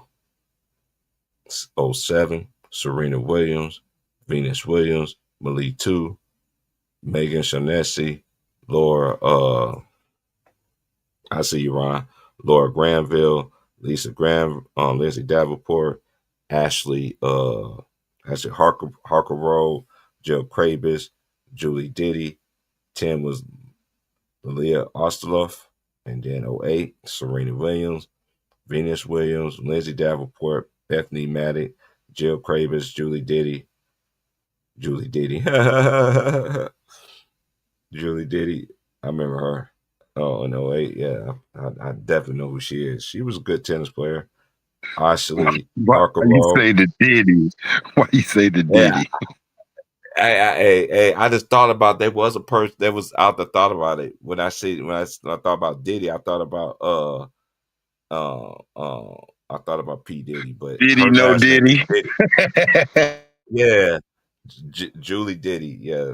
In 08. In 09 was Serena Williams, Venus Williams, Malene Odon, Jill Krabus, Vania King, Carl, was it Varvara? Yeah, she got some weird now. I can't pronounce that. LEPCHENOENKO. Then you got Shanae Perry, Alexa Glatch, Lisa Ostaloff, and Bethany Maddox Sands. Yeah, that's when she got married. Okay. And then we're going to go to 09. Serena Williams was number 1 in 010. Her 2 was Venus Williams. Bethany Maddox Sands, Melanie Odin, Varvara Lechenko, Vania King, Jill Krabus, Coco Vandeweghe, Christina McHale, and Allison Risk. And then 011 was Serena Williams, Christina McHale, Bethany Maddox Sands, Vania King, Arena Laconi, Sloane Stevens, Venus Williams, Coco Vandeweghe, and Varvara Lechenko. That's what it is. Then you got Tatiana Lozansky. Then you got Serena Williams in 2012. Lechenko, Venus Williams, Christina McHale, Sloane Stevens, Renee King, Jamie Hampton, Malene Odin, Doran Davis, and Coco Vandeweghe.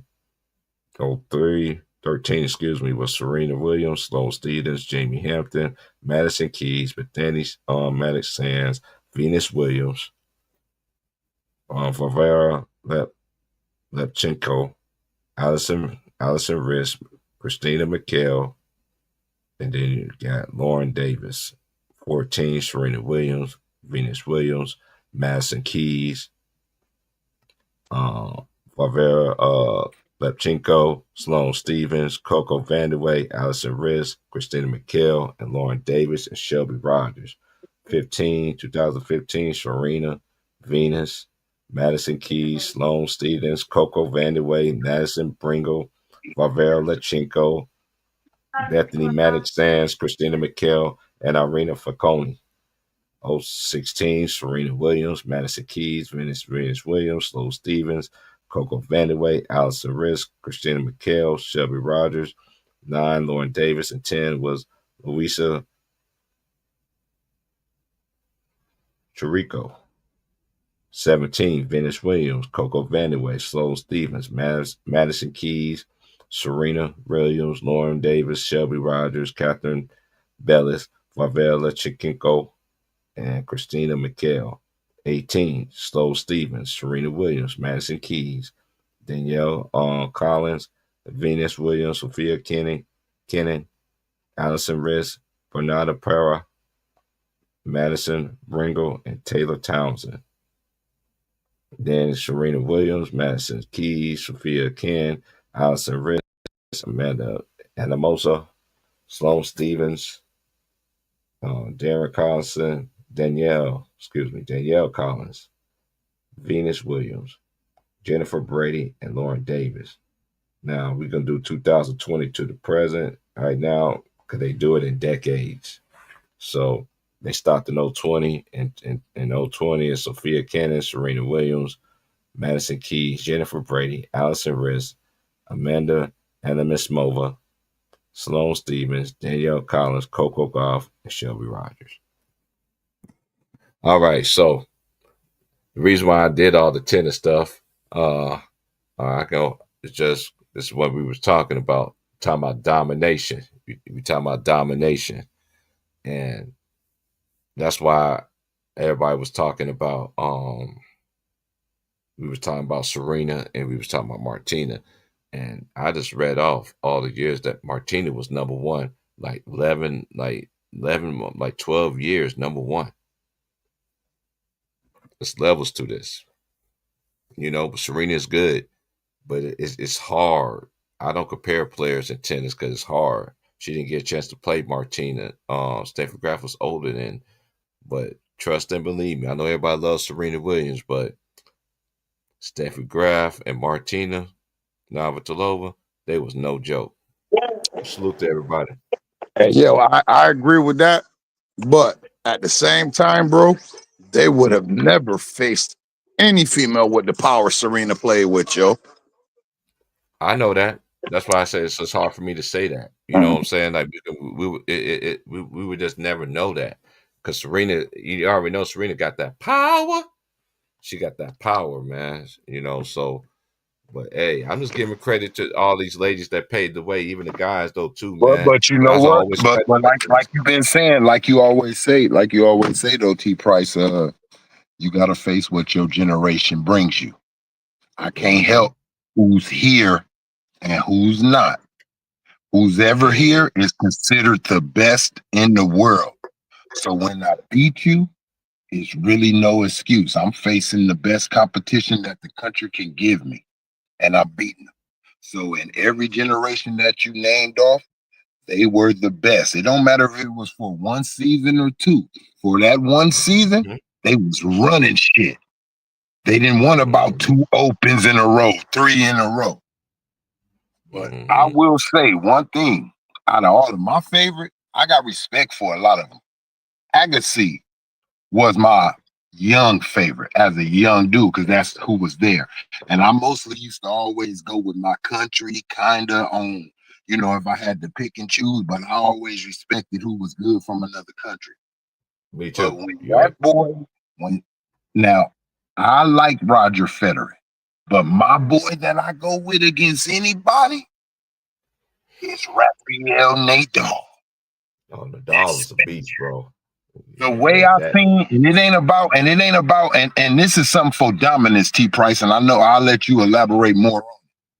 He didn't win every Open all the time. For a long time, Roger Federer was the Wimbledon guy. Like, he for sure gonna beat you at Wimbledon, and then U.S. Open, it could kind of be anybody in the U.S. Open on that hard court. But the way I seen Rafael Nadal dominate on that clay, that French Open, no Yeah, he one ain't could never. beat Yeah, that man. That was different. he was flawless on that clay, yo. On that yeah, clay, that's bro, the way he slid, bro, the way his style, like, that's when I really start really understanding. And that's when I understood Roger Federer, how he is on grass. But then I start understanding growth, seeing how Djokovic and Nadal, they adapted to grass where they start beating Roger. I will also give age, but before his age caught up to him, those dudes beat him on on grass at Wimbledon, both of them. Those yeah, dudes right yeah. there, I gotta get that three right there. Those three right there. That is competition at its best. Whenever those dudes went at each other, that was the peak match. I don't care if Hey, they yo, was ranked 10th, don't 11th. forget to shout out Pete Sampras, bro. Oh no, Don't forget. I'm just saying, like, in this era, Pete Sampras, I know that. I'm saying, like, right here in this, because we know, look, Pete Sampras and Agassi, who took over with them? Roger Federer. He Yeah, was Federer. the Yeah. young dude who yeah. started learning Mm-hmm. and start whipping and dipping and said, I'm gonna beat you guys. He Mm-hmm. learned from losing to them. Mm-hmm. And Mhm. then here That's what come Rafael those are Nadal facts. and Dog. Djokovic, who did the same thing to him. So they understand how it goes. Like T. Price said, there's more respect in those one-on-one games to where they like, I Mm-hmm. dominated you for probably 5 years. And you Mhm. learned, you went, got a new coach, whatever you did, you said, I don't want to play on nothing but grass because I want to learn how to beat him. Roger Federer, he finally won on clay, not against Rafael Nadal, but he used to get beat by just regular people on clay because he didn't know how to slide on it. It was difficult. He adjusted, got a new trainer. Golf, what T Price saying, one-on-one is no excuses. That's all on you. You can't blame your lackey. Mm-hmm. You can't blame your trainer. You out there. We already in Mm-hmm. in those one-on-one type of games, we prepared for this match. You see, you can't even come out Mm-hmm. there, call no timeouts, go on the side and say, do this, do that. You got to remember what we practice. Hey, yo, and you know what's crazy? Not even jumping off subject, but just because we are individual sports, bro. That's why I like watching golf because it ain't you versus the rest of the field. It's you versus the course. Yeah. It's on you. It's no excuses. When you see them dudes lose, we actually can tell. T Price, like how you speaking up on these people, I'm pretty sure you didn't watch a golf match or you didn't watch the tennis match, bro, and said he ain't playing like himself. If he don't turn it up, because we know the greats can turn it up, change it in the next period in the next round, they could change it. But you could tell, I could always tell, I'm like, it's something about like Raphael. I could tell when he start like complaining a little bit more and all that. And golf is different. They don't got Yeah. nobody to talk to. They talk to themselves. Damn stupid though. Like they doing all that, pumping themselves up. That's what I really admire about them because there's no pump up. They can look over there in the crowd at they coach, and they coach, all he can do is do this. Come on, like, come on. Like, Mm-hmm. Right. that's all you can do. All you can do is get a timeout injury on those type of sports. Just a timeout injury for a certain period. And if you can't continue after that period is up, you got to forfeit. Hey, yo, and I ain't gonna lie to you, Trey. I was working the PGA at Oak Hill. That's here in my town. They come every 4 years, right? Mm-hmm. I'm out there. I didn't really recognize golfers as athletes, bro, until I laid eyes on Tiger Woods myself, Mm-hmm. like face to face, like this nigga 6 feet from me. You feel me? Like he getting ready to go tee off, and we coming up for lunch. They stopped all of us, like, yo, hold up. So we like, what the fuck going on? This nigga coming out the other side of the clubhouse with the fuchsia red Nike shirt on, right? So now he's standing up under the little hut. We all at the doorway. I'm looking like, yo, Tiger big as fuck. Like, yo, I'm like, man, Tiger beat the shit out of nigga, man. Swear to God, bro. I remember I said, his oh, interview this where nigga. he said the gym used to be empty in the golf clubs. He said nobody was in the gym in his interview. He said, when I start going in there, letting them know like this is a part of it, and he start driving, he was driving the ball about 100 and some yards further than everybody. He helped make everybody break records to drive the ball. Everybody start getting up in there. Mickelson, all them niggas said, fuck it, let me go and do a little Hey, something. yo, I promise you, bro. Like seeing him on TV and seeing that nigga face to face. I'm like, oh shit, Tiger, an athlete. He ain't just no nigga out there swinging those sticks. I'm like, yo, this nigga, man, I'm talking about his traps, his arm. I'm sitting there looking at him like his back was. I'm like, yo, this nigga back looked like a flat screen TV. I'm like, damn.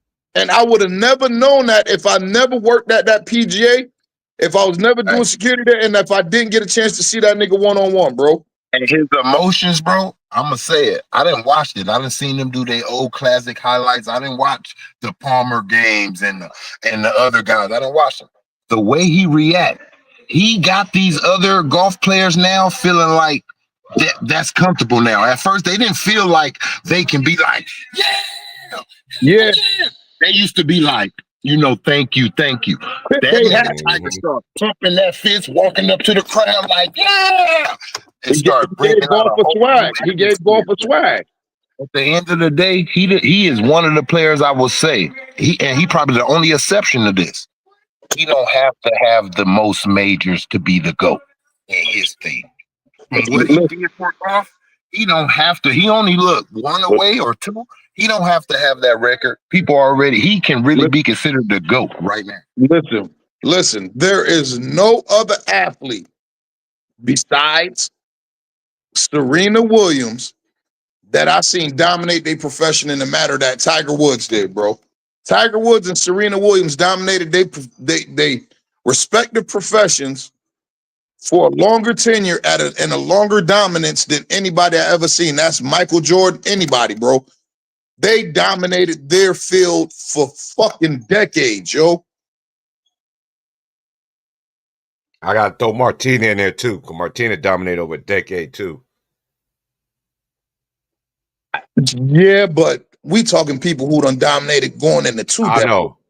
I understand that. I understand 2 decades. Like, that's something. But I just like to give everybody their flowers. That's all. No. I give Martina. I give Martina her flowers.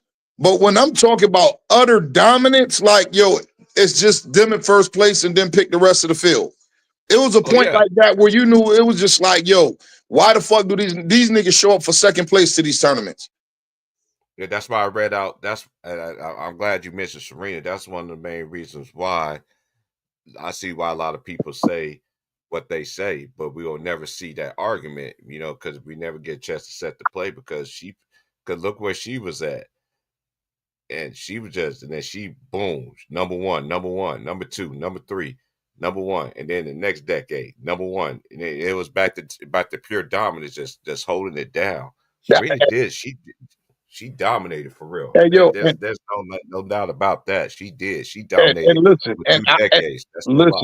And in a sport where you have to have endurance, stamina, you feel me? Mm-hmm. Listen, when I talk about when they say the Mount Rushmore greatest athletes ever, I don't give a fuck what 3 other men you put up there. Serena up there with all them niggas, yo. Mm-hmm. She is like, she is a fucking special. Like, bro, like you like Venus was the ideal tennis player. She was great. She was like one of the all-time greats. But if you see her, she built like Steffi Graf, Martina Kalova. You feel me? Tall, slender. Man, her advantage was that length. It was hard to get balls past her, and she was that. I'm not gonna lie. I think, and I think Serena would have still got over on her sister. Also, it's something about also seeing your sister mistakes, also learning, playing against her as she's the number one before you are. That's your practice partner. So I always thought Serena was going to eclipse her, but I feel like Venus, due to her illness, she fell lower than she was supposed to. She Mhm. was supposed to be right behind. It was supposed to be her sister. Majority of that I wasn't agree with supposed to be that. none of them other people. If she didn't have that blood little situation, whatever it is, I believe she would have finished as number 2 all time, no question. I agree with that. I forgot about that Or illness that she had. Wimbledon's look, That took because how many tournaments T right, Price she couldn't even enter, or how many right. matches she just had to quit because her sickness. She just Mhm. quit flat out, like I can't continue. That bothered her. Once she Mhm. went through that sickness, she Mhm. was never the player again. It was never you women were better Right. than her. It was never her skills went down. It was the sickness that diminished her. So I hate it's like a basketball player getting in. It's like looking at Derrick Rose. Boy, if it wasn't for that injury, it's like looking at Grant Hill. Man, if it wasn't for this, it's like looking at Chris Bosh. Man, if it wasn't for them blood clots. Like, you know what I mean? Like, people's career be different. If it wasn't for Venus' Those are facts. sickness, she would be way more higher on the all-time list. I agree.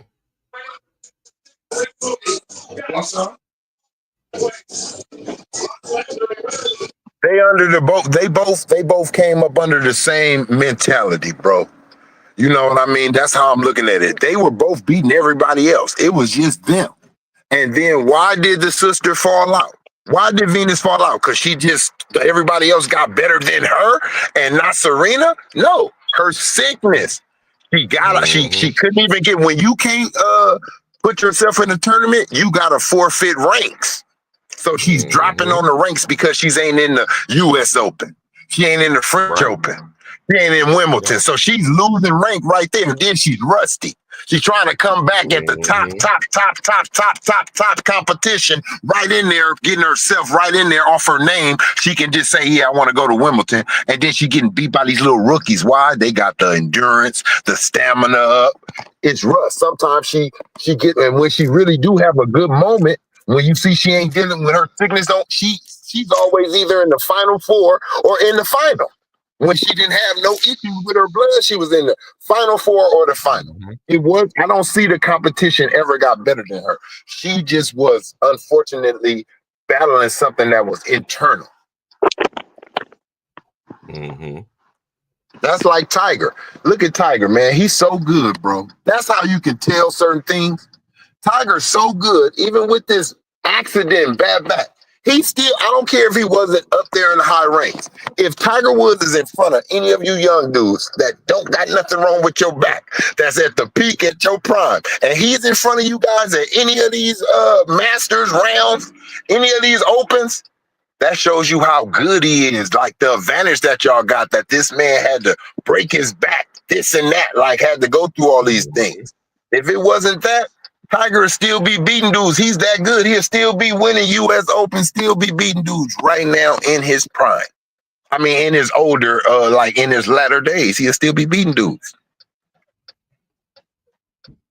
Mhm.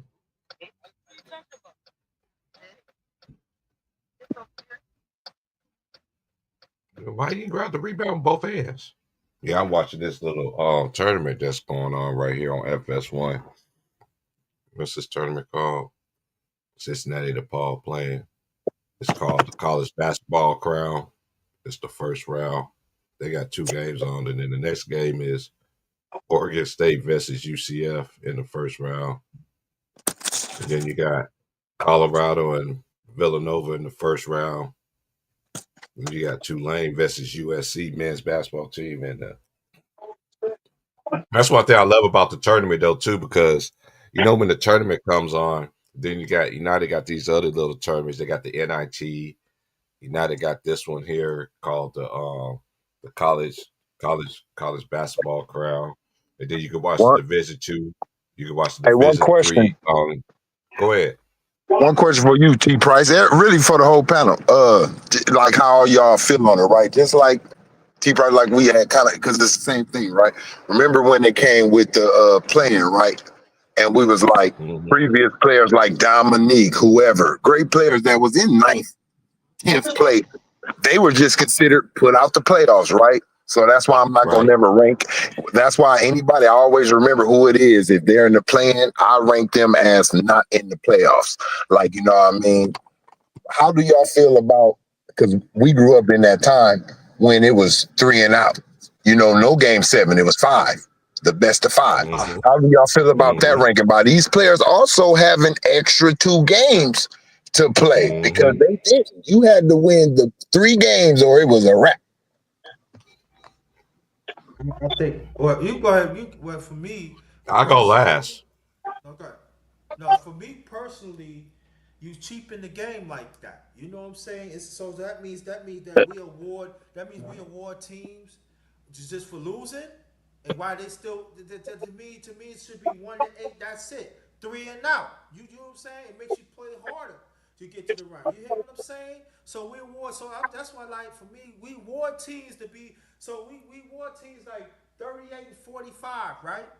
The play in, right? That's what we doing right now. We cheaping the game, right?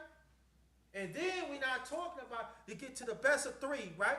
So I gotta wait. So these the one fucking team, excuse my language, to play the best of 3. Ain't no interest in it. For what? Man, You hear listen me? here. Why is the best of 3? For what? The play in? Sure. I said the only time I remember is playing, man, when I play with my toys. You know, I play in.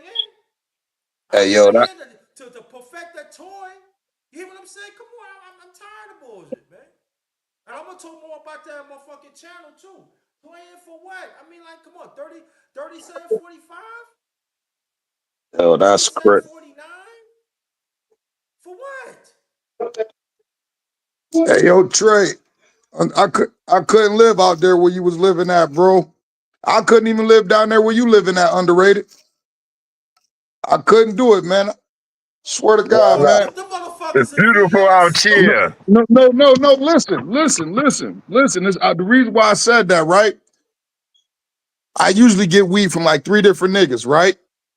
My Spanish man, my nigga, yo, all 3 of them niggas called me, was like, yo, bro, I got a piece. 3 different pieces, man. Listen, I spent my money on this shit, right? 3 different zips, right? And then my sister, she down where you at right now, underrated. You feel me? Oh, word? She, she down in the city right now. I swear to God, I just motherfucking cashed after $200, bro, because she told me she about to go to post indictment. I said, get me some haze. Hey, yo, and you listen, bro, I'm in Rochester, bro, and I know about post indictment. You feel me? No doubt. Nigga, yo, listen, when I tell you these the only niggas I know in the world, Trey Knight, that these Dominican niggas, these niggas specialize in haze. You hear me? Yeah. They got a bunch of weed, but these niggas specialize in haze. Hey, yeah. Man, word is born, man. I just took cash out my sister $200. Like, yo, get me 8 of them things, man. I ain't even Look, going look. front. My wife Hey, gonna look, trip out like, I ain't gonna lie. If I go to any state, anything leaving California, that's the one thing that's coming with me from California is the way we farm better than other states when it comes to that hey, marijuana. hey, yo, listen. Hey, yo, Your listen, Cali bro. shit is They fucking don't open it good, up man. so much in New York State. Most of these Yeah. niggas is getting their weed from out there because they can do it now. Yeah. Hey, These yeah, niggas, look, yeah. Yo, man, I got, yo, man, shoot. I know motherfuckers, so I got some Cali shit, man. I smell that shit. I said, damn, yo. I'm flying, son. That shit smell fucking great, What man. you I'm gonna do? like, god damn. But like, yo, but the game has changed, man. Ain't what it used to be. hey, yo, underrated, right? I call, Mm-hmm. I call, I call myself being a smart ass, right? I gotta get ready right here. I pulled up to this new spot that nigga had put me on to, right? My man was like, yo, bro, these niggas got about 30 different flavors. Put it up there. Man, get the fuck out of here. Ain't nobody got no 30 different flavors of weed. Get this thing Baskin Robbins. If there ain't no dispensary, they ain't got it. Man, I swear to God, I went there. I spent $400, bro. Mm. And every single piece that I got was fucking different, Trey. I had 10 different pieces, bro. 10 different apes. And every last one of them bitches was different. I said, oh, these niggas playing. I said, these niggas getting this shit from Cali for real. Yeah. Hey, look, They don't even though it's like, open up even the though in floodgates, Canada bro. it be like, even though you be like, we is north in the bed, Your mic breaking up, bro. Your mic breaking up, son. Breaking up, bro. Sound like my boys in the Matrix. All them states out there, even where you at, T Price. Hey, you already know Oregon, man. Come on, man. Yeah, anywhere out there in that beltway, bro.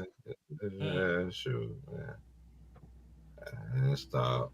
But anyway, to answer Trey question, I've been saying about the play in. I don't like it.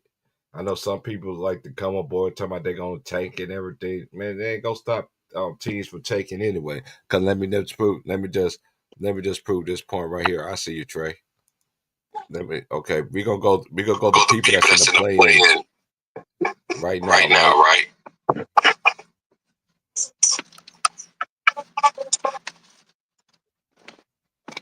All right. how many teams we know back in the days that then got hot at the end of the season, but just didn't eclipse eighth seed. And if they had a plan, probably would have upset a couple niggas. Hey, Okay, yo, the 9 to 10 Think in if the West is Mavericks and Kings. you got an 37, echo, 39. bro. That's not me. that's just on your end, probably. Sometimes it's just your own, like, little Wi-Fi and shit. You got Okay. Hold on.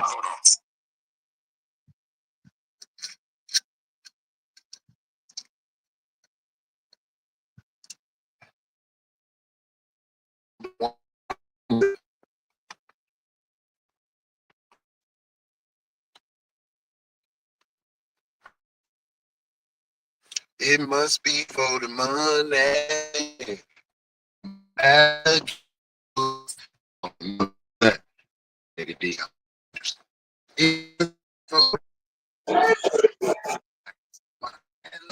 All right, I'll check. Sound check. Yeah. Everybody hear me? Yep. Hey, Trey, you sound chopping, homie. Alligator boots. That nigga out there riding by the Pacific Ocean, man. That nigga on some bullshit today. That nigga sightseeing. That nigga ride. What's that freeway right there by the Pacific Ocean?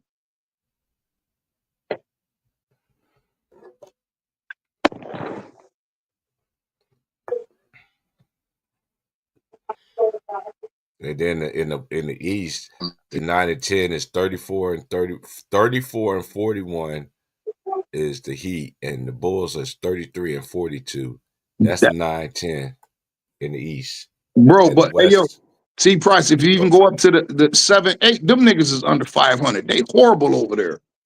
I know, and in the West, in the West is 43. I was just gonna read that. The rest is Timberwolves is 43 and 32. The Clippers are 43 and 32. Then you got the Hawks, they're 36 and 38, and the Magic at 36 and 40. I mentioned something about the Magic earlier. Hey, injuries is a part of the game. We don't, we come from that. We come from that. Don't make no excuses and everything like that. But injuries really derailed them. They hit them at the wrong time because I remember Radner caught that oblique injury, and then Banchero ended up getting it later. You know what I'm saying? So that really offset what they had going on early in the season.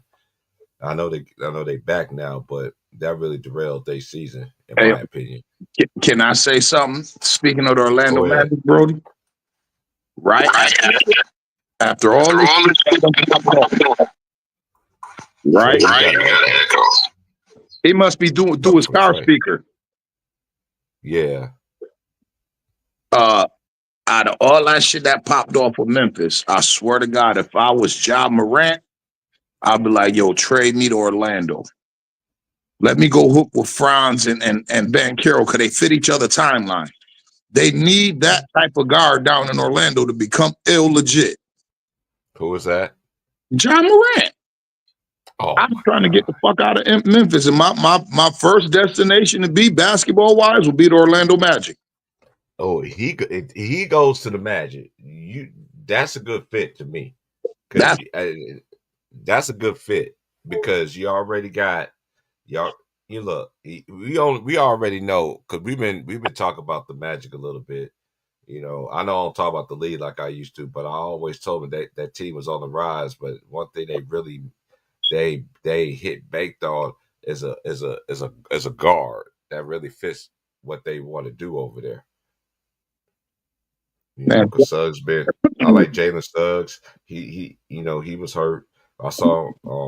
He had the injury, but I just wish then they got Cole Anthony. They got a lot of guards, but Ja, I don't know what Memphis going to do, bro, because 'cause they fired the coach mysteriously before they played the Lakers and everything like that, and the season's almost over with.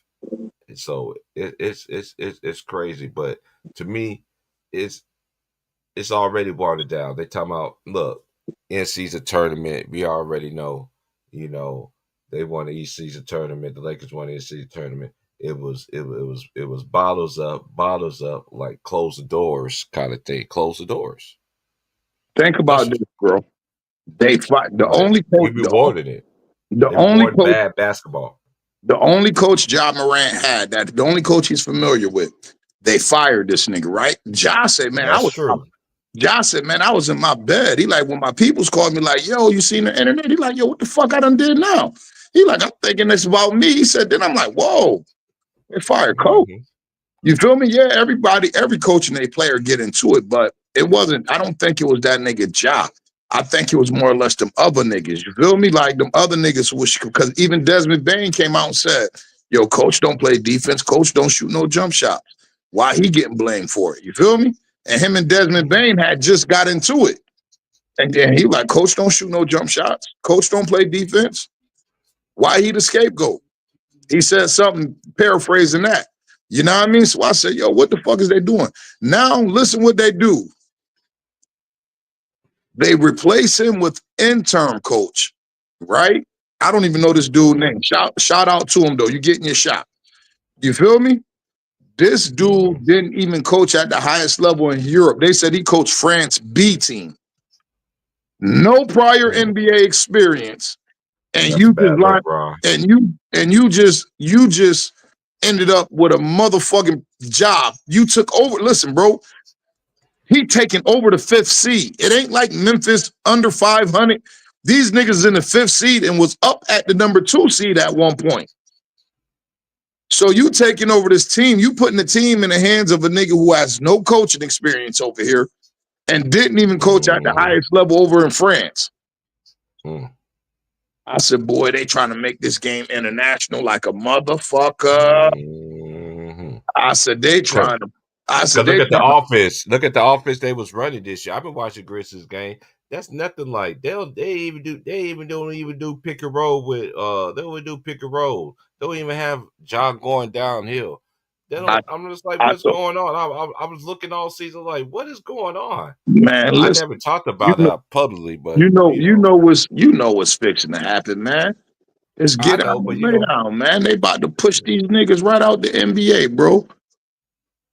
In about 20 years, the NBA probably gonna be 50-50, not even 20. They're gonna be 50-50 Caucasian versus African American. I guarantee it. They about to open the floodgates for these European players. They hiring European coaches. They doing all types of shit. Meanwhile, you got a brother like Mark Jackson that's been sitting over there that ain't did shit wrong, and this nigga can't even get a fucking job. all because of his religious beliefs. Niggas, I mean, All because that nigga said I'ma pray for the owner of the Golden State Warriors because that nigga with the A B C D E F G. I mean, you know. So, but I'm just saying, like, And I'm not saying that like that. First of all, because y'all not gonna give my big bro in no trouble. I'm not saying that making a joke. What I'm saying is because you with the ABCDEFG, that don't bother me. Like, that's what we say. Like, every religion, that's what I don't like. See, it's like y'all attack the Baptists, whatever you want to call it, Christians, anyone who follow Christ, y'all attack our like way of thinking, how we feel. But y'all don't say nothing about the Muslims. Y'all don't say nothing about anybody else that come up with a religion. Y'all respect it. Yo, think about this, bro. Like, I done to a lot of religions, right? His religious belief shouldn't get him not a job, No, bro. He should be able. No, listen, I did that just to get a background on more religion. You feel me? You can play as much Do as you understand that puzzles to casual no games. religion that I came across, No idea. no religion that I came across permits homosexuality? I'm talking about Muslim, Christian, Catholic, the Buddhist, Scientology, that new shit they came up with. Look, you know what it is? It's about look but don't ask. Like, you know, you see it happening, but it don't go like that for everything, right? Y'all want me to say something if I see a robbery. You want me to say something if I see something like that happening. But look, it's just at the end of the day, I smoke marijuana.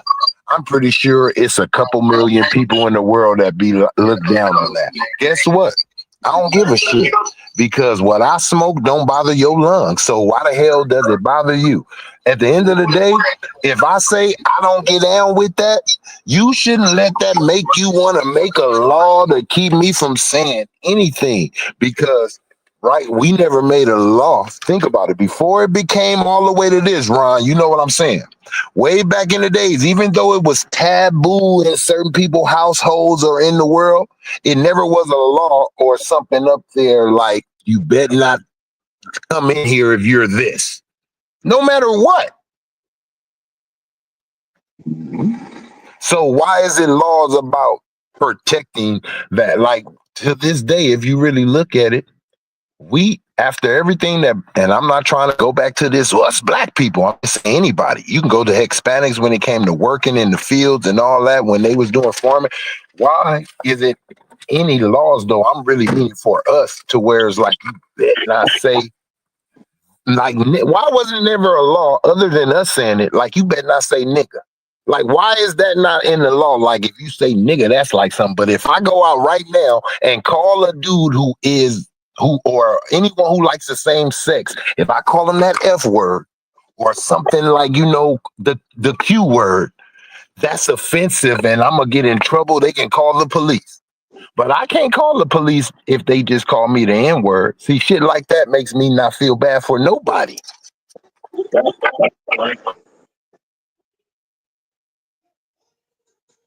No, they don't look at it like no. If you look at it, they don't look at that N word no more like a hate crime word.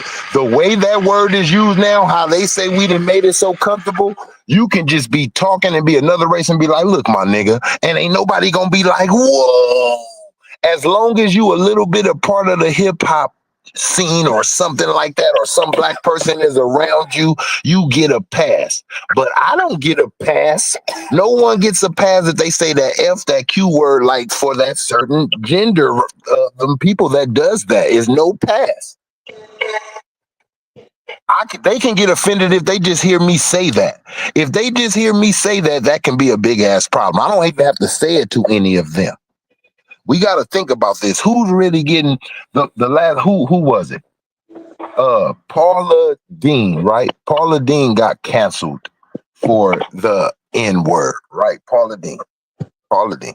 Y'all probably was already tired of her old ass and wanted to move somebody else in the way because y'all didn't move Jerry. The way that owner, the way Adam Silver did Don, what's his name? Sterling for life. Remember, like he was in the NWO. I'm kicking him out of the NBA for life. Y'all didn't do that shit to Jerry. Y'all didn't even investigate that picture. Y'all didn't even investigate his goddamn background to see if it was some truth to that. Y'all just let that shit alone. Because he done made multiple Negroes millionaires.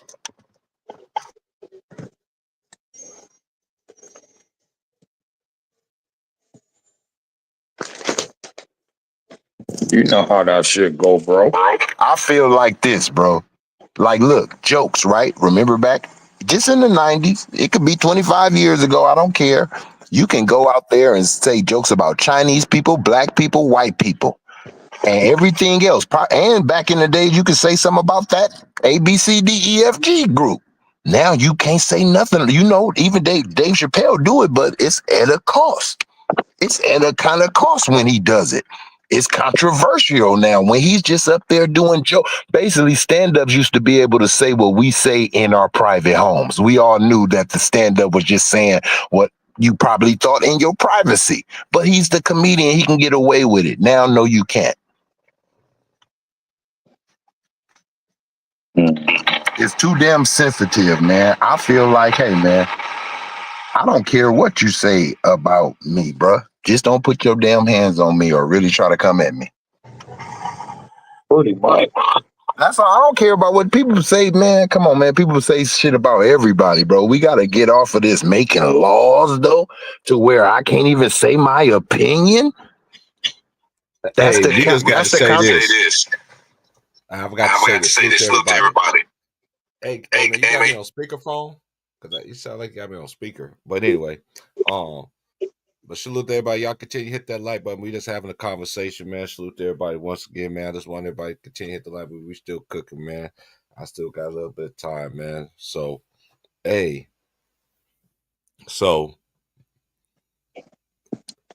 Hey, I'm not surprised. Hey, shout out to Ticket, man. Hey, man. Hey, I'm not surprised. I'm looking at the paperwork. I'm looking at the documents and everything like that.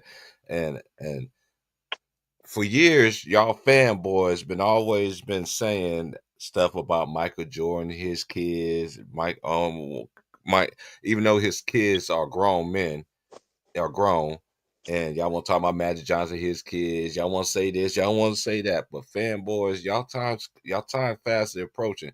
Because what I see in this, because what I'm reading right here in these paperwork about your favorite player, that's who y'all prop up and down. Man, it's filthy work, man. That's all I wanted to say, man. I'm gonna go back on mute, man. I'm about to read this paperwork.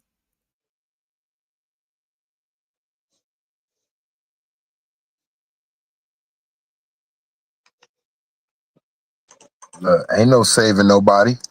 We was up here clowning that nigga Tiger Woods, one of the greatest ever. But we was on his ass when he got cracked. When he got cracked, what he was doing?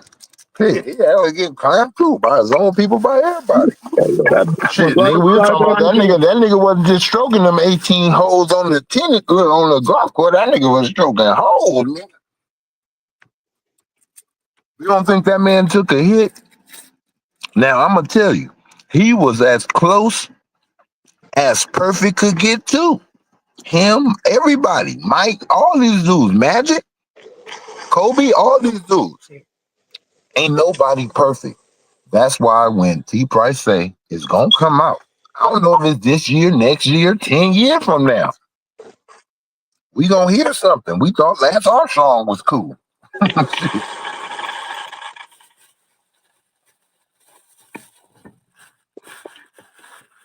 People don't know. When it's about staying on top, what they say in sports, if you ain't cheating, you ain't trying to win.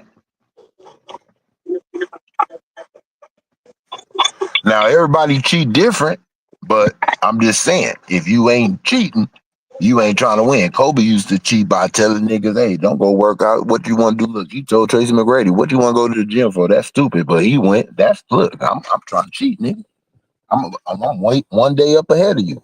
But all that, doing all that body, that going to the doctor shit, I ain't with that. Sleeping up in tubes and shit. What is this?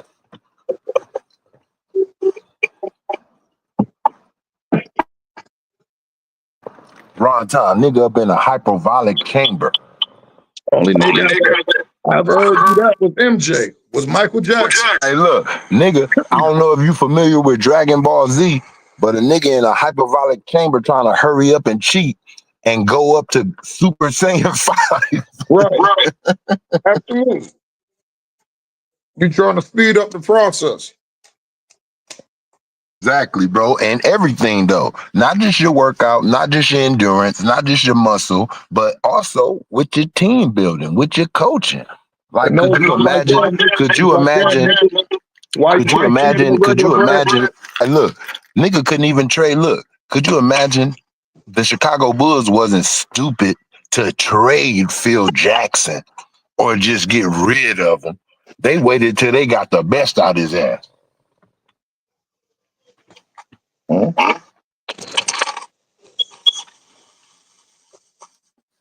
And he wasn't stupid neither. Everybody put that on Chicago.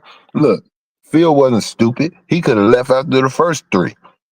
He could have left after the 2 after that or the 1 after that. That nigga waited until he built his credit up around the whole basketball world to where he looked like the best coach, to where if he did want to come back, they will pay buku. That nigga was getting paid more than players. That's a fact.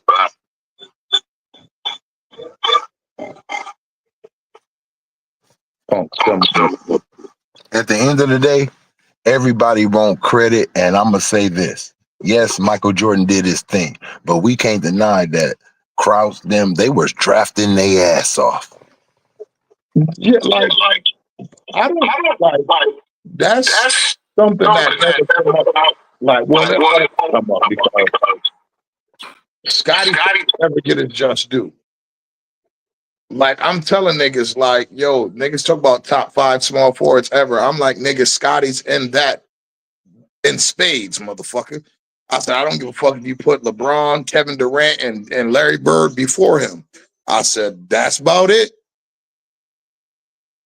I said, that's about it. I don't know if they classify Elgin Baylor as a power, more like a power forward, but that's about it. Them the only 3 I know. So the nigga made the top 50 team all time, y'all. Like niggas talk that shit like, oh, Michael Jordan 6-0 in finals. Nigga, so is Scottie Pippen. Cool coach, Steve Kerr. You know what I mean? Just saying, like, he taking chance. These dudes wasn't made. Like Scotty wasn't just balling out of this world. It ain't no accident that Steve Kerr went over to San Antonio and got a title too.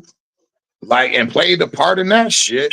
You don't think Steve Kerr is using what he saw, learned from Mike, Scotty, Phil, Tex, you know what I mean? Then go over there and learn shit from Pop. Like, man, that man got all type of shit he's over there using.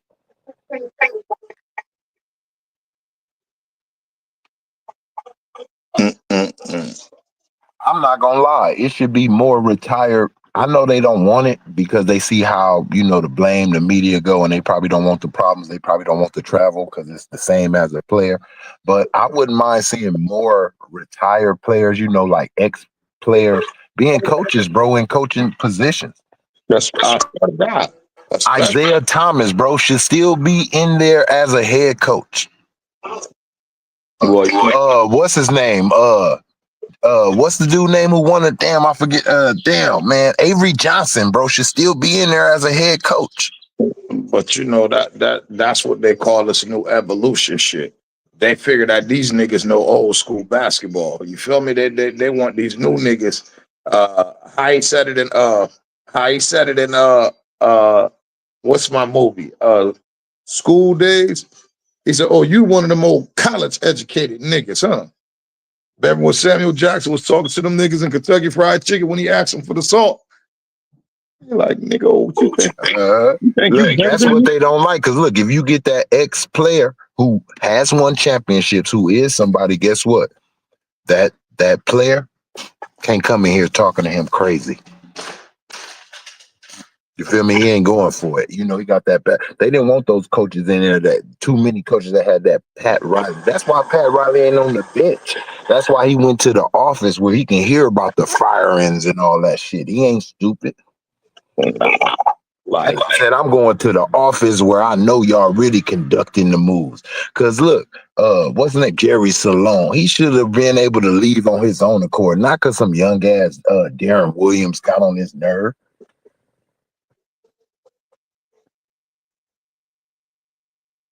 If anything, not like that, I ain't gonna lie, I would have been like, Darren Williams, get your ass out of here. Bye. I ain't moving Jerry Salone, I'm moving your ass. Players league. For a fact, look, coaches don't ask for trades, bro. They gonna ride it out. Their mission is to make that team a championship team. Coaches don't ask for trades. Damn. I done seen coaches get traded for, but I wonder if a coach ever asked for a trade. Think about that. Think about it, bro. Coaches do not ask for a trade. I think probably the only one, and I'm not sure, did Pat Riley ask for a trade or did they just give him up? I don't know. But other than that, bro, coaches don't ask for trades, bro. They are determined to prove that they can coach any team to a championships. That's the meaning of being a coach. See, a player, you have to say you need this, you need that around them. A coach don't get that luxury. He got to work with what he got and make it a winner. Yeah, I feel you on that one. Look, think about it. Your franchise player say, I want to trade. Look, James Harden, Anthony Davis, what that coach gonna do? Oh, I want to trade too. No, he can't do that. He still got to coach these niggas and say we can still win.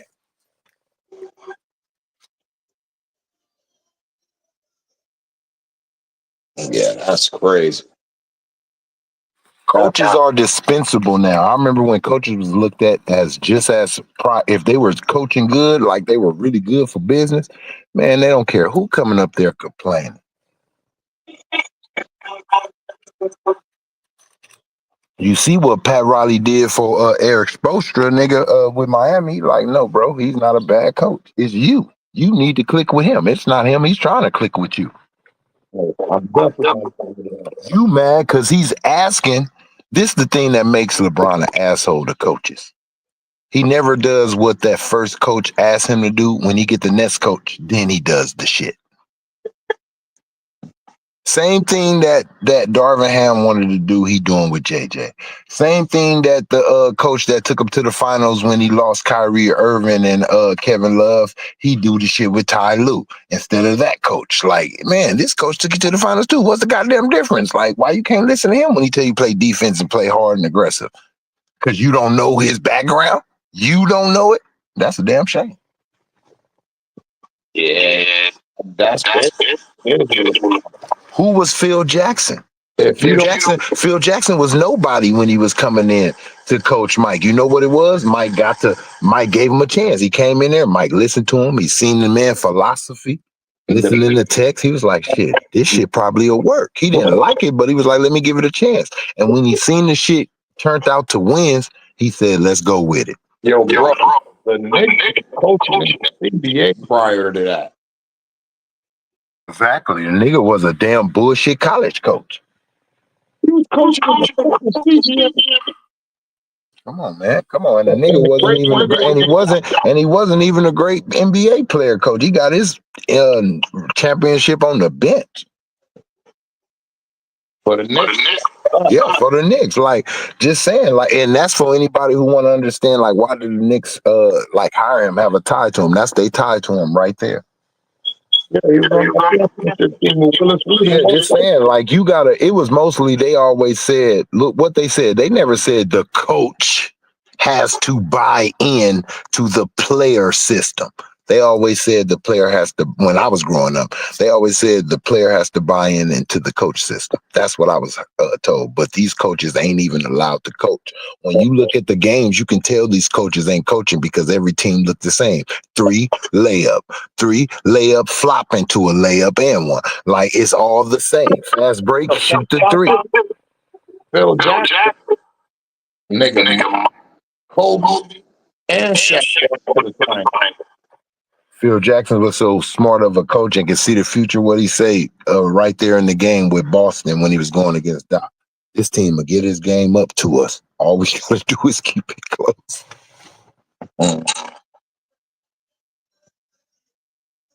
That's swear to God.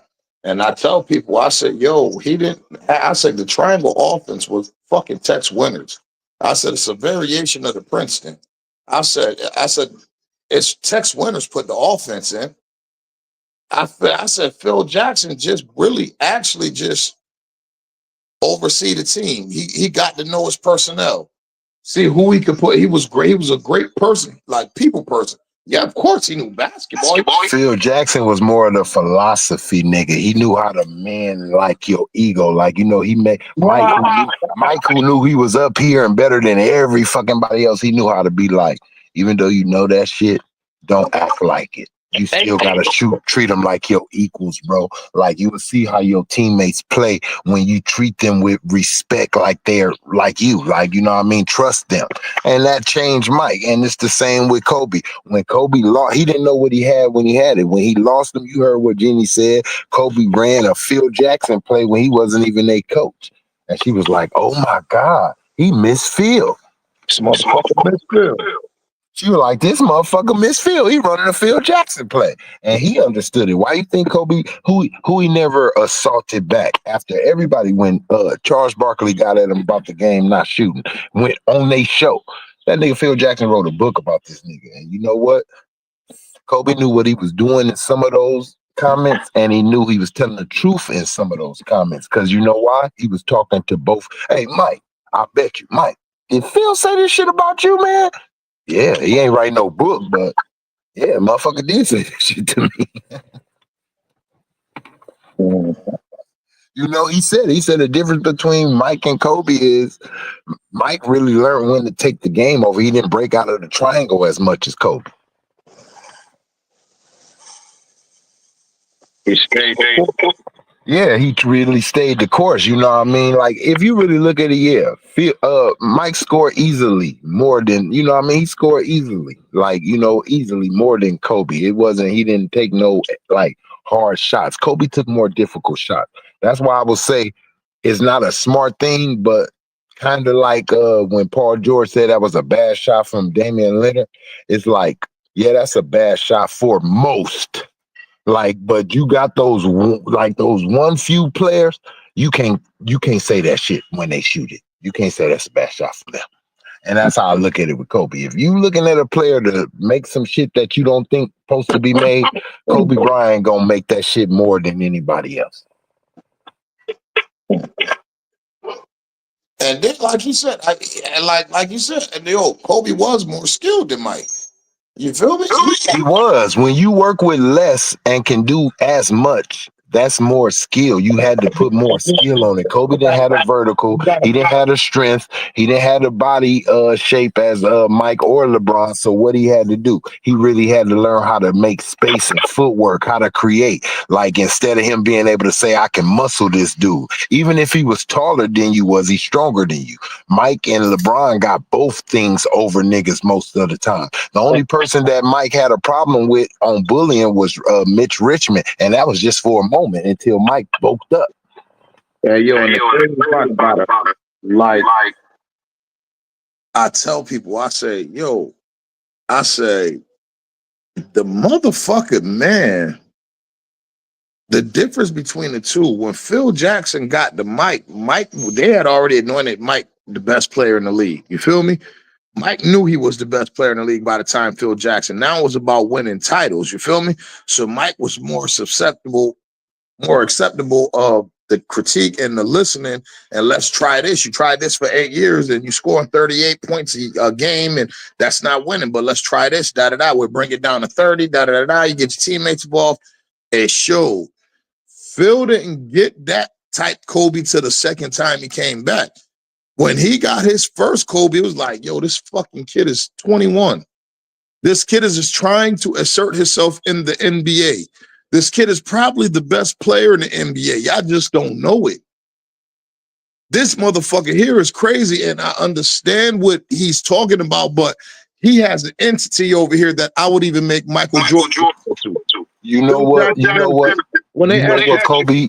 Kobe figured out a little bit earlier, and I'm gonna tell you, it's a damn shame that LeBron hasn't figured it out, right?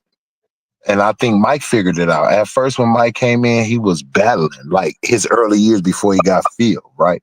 He was battling with everybody else goes. He was just battling with Magic past what he did, battling with Larry Bird and what everybody knew him for, battling with Isaiah, instead of just focusing on what's in front of you. You know what I mean? Young Kobe, who was his competition? He wasn't looking at the Iversons. He wasn't looking at the Tracys.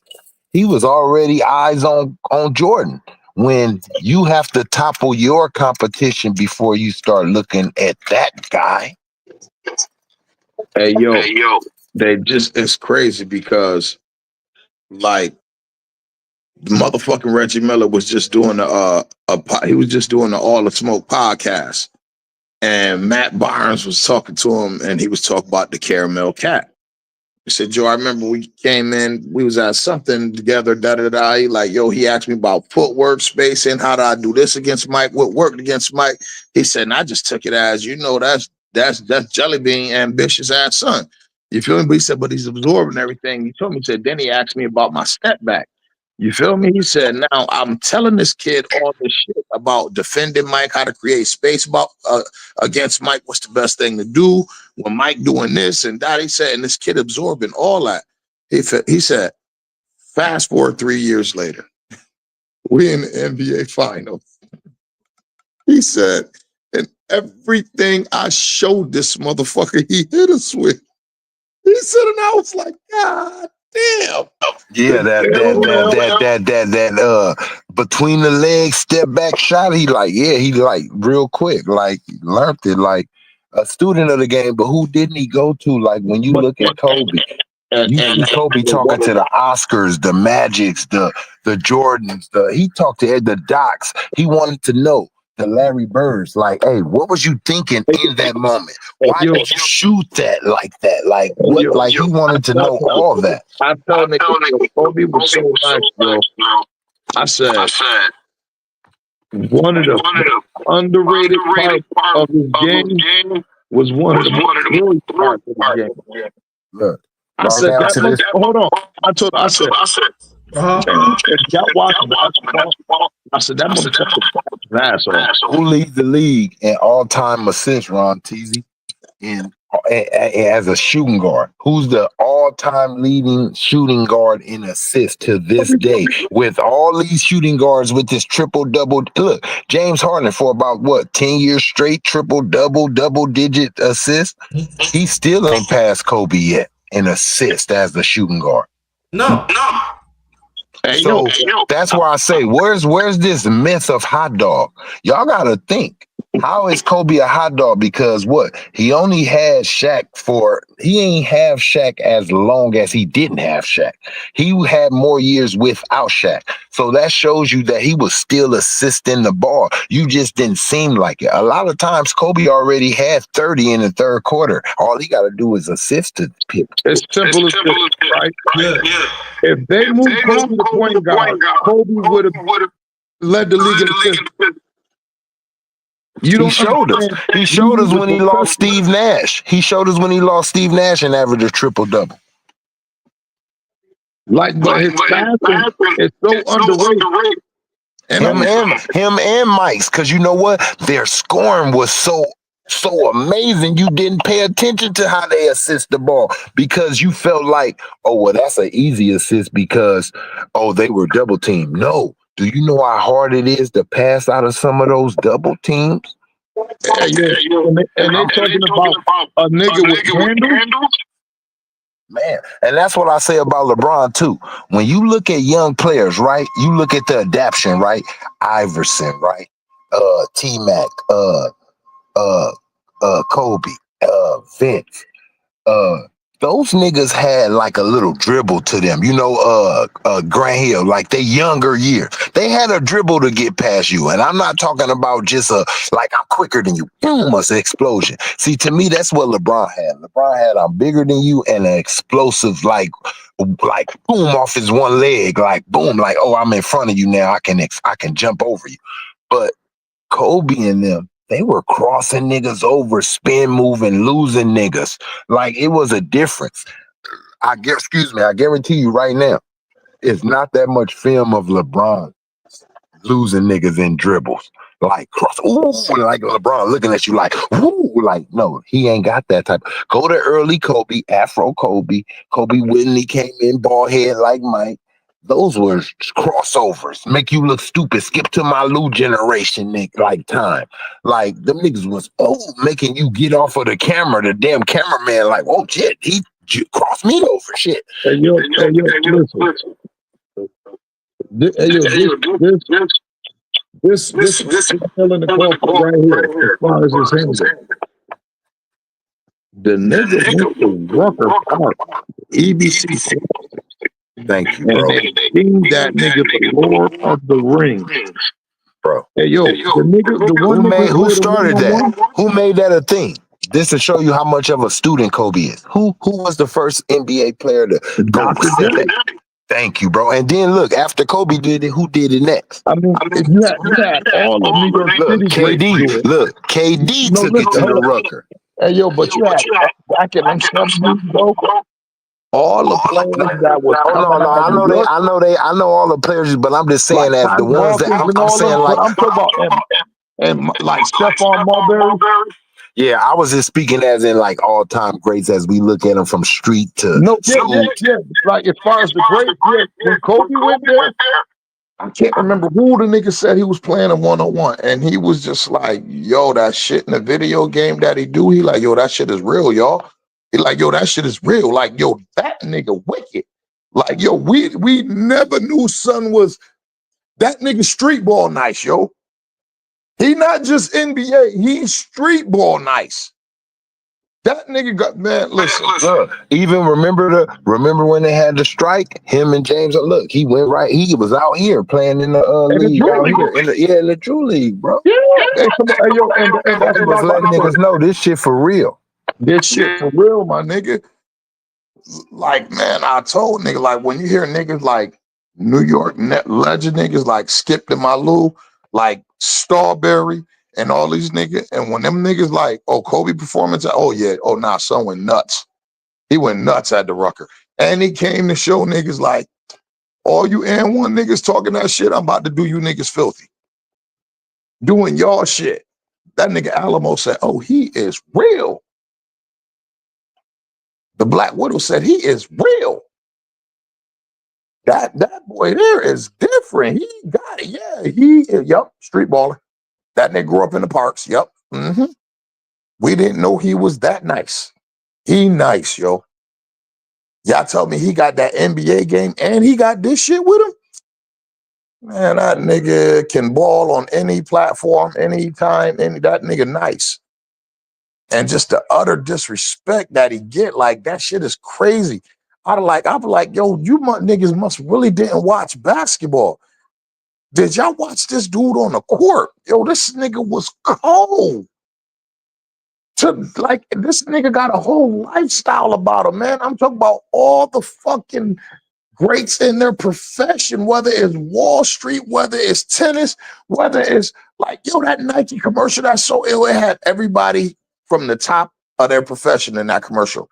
Kanye West, Serena Williams, all these motherfuckers. A fucking Mamba mentality. This nigga birthed the whole, like, yo, come on, man. Y'all talk about influential. Hey, did you get what he meant though? Hey, look, you remember when he said, can you be the same animal but a different beat? You understand, like when you look at his first 12 years and 8, but when you look at his second, it's like the same amount of points. You know what I mean? Championships by itself, but he went to the finals about the same. I said, yo, that Hall of Fame career. That's two completely different players. He make the Hall of Fame as number 24. Which 10 years you want?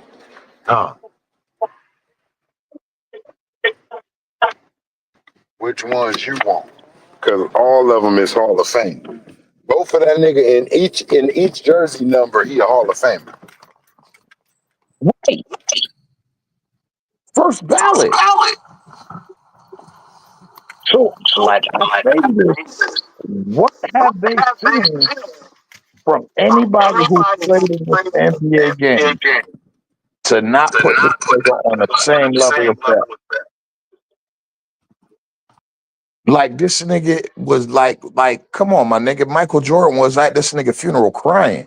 Michael told y'all what the fuck it was with Cole. Like, Mike, yo, I got your man.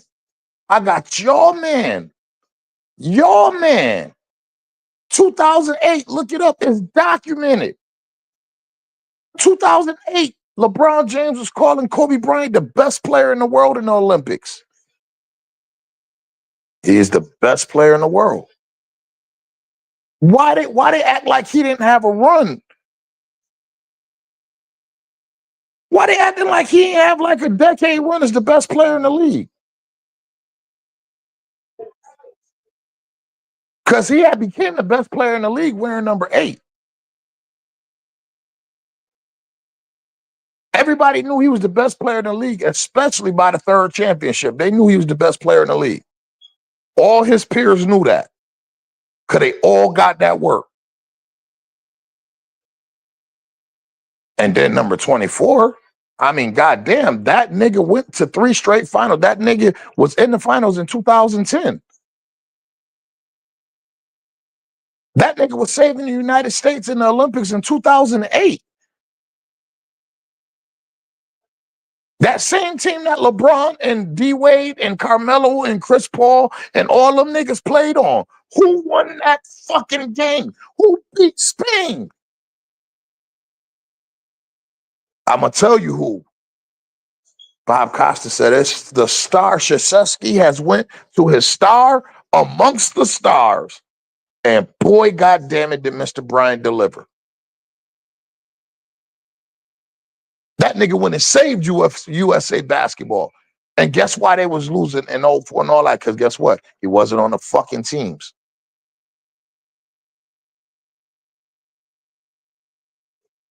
He wasn't on the teams. That nigga should have been on the 2000 team. He should have been on the 2004 team. He was on the 2008 team. They had fucking learned their lesson.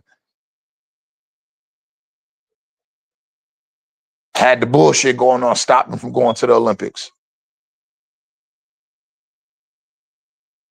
Went 8 and 12. Like saved USA basketball.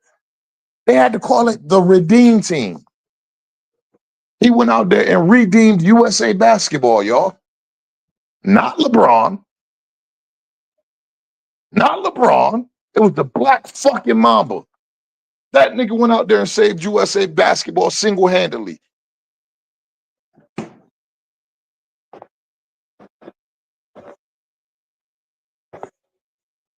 LeBron and them failed in the Olympics. Oh, they didn't play us. Okay, y'all didn't play. Then what the fuck happened with the FIBA shit?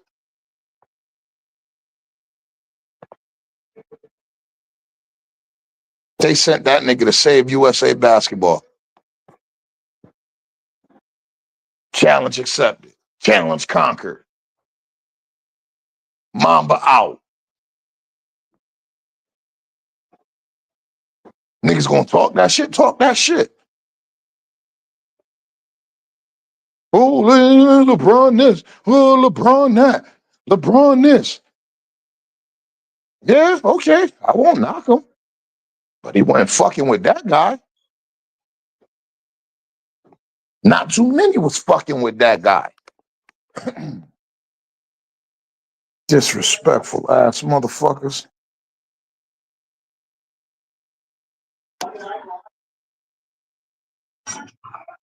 That's crazy.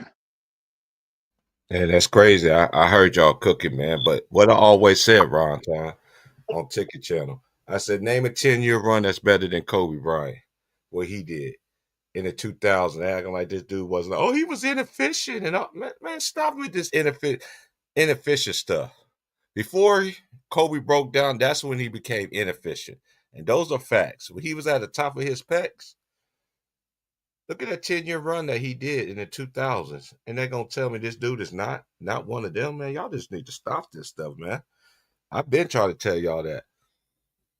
Little by little, little by little. It's like Ron Child gave you so many great examples. I even knew those because when he went against them N1 guys, I remember all of that. It's like people like they want to forget the same way they're gonna forget about y'all favorite player who's been popping up in the thing, and he need to get Kareem back his basketball. That dude. But that's why people like us, we still exist. We seen it. We seen it all. I was there. I was there. I seen his first two. I've been watching the Lakers since the 80s. I was there for the first two. I What's seen that? I seen it when they was playing at Staples, the place that Kobe Bryant and Shaq built. They didn't want to change the name to Crypto. Man, listen here, man. Listen here. People don't understand. Getting through the West just to get to the championship was the finals within itself. And not only that, Ron Time, just because you have 50 wins in the West doesn't mean you was gonna get to the playoffs either. I mean, my man Duke got the record for beating the most 50-win teams in the playoff. In a Like, 3-year run. and listen, and his hands was rated E for everyone. Everybody got it. Tim Duncan got it. Kevin Garnett got it.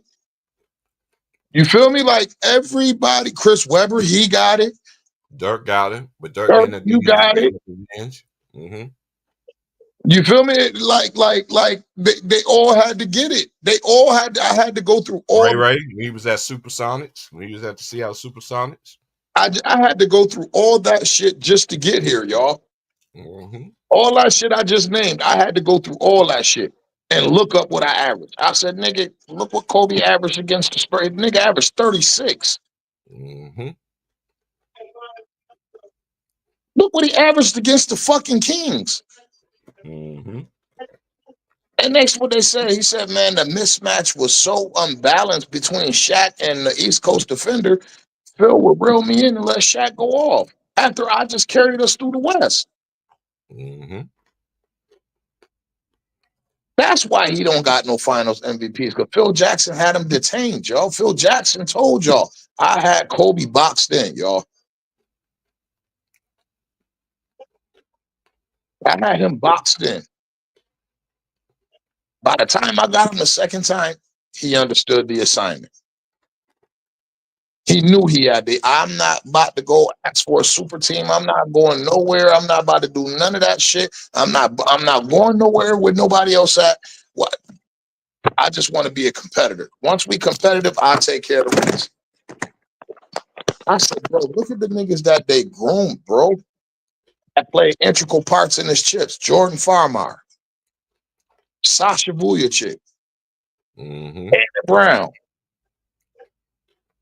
Norman Powell. I mean, not but that Powell guy from Josh Powell. State. Josh Powell. Yep. Yep. Luke Walton. Luke Walton. Listen, hold on. Luke Walton, Trevor Ariza. Mm-hmm.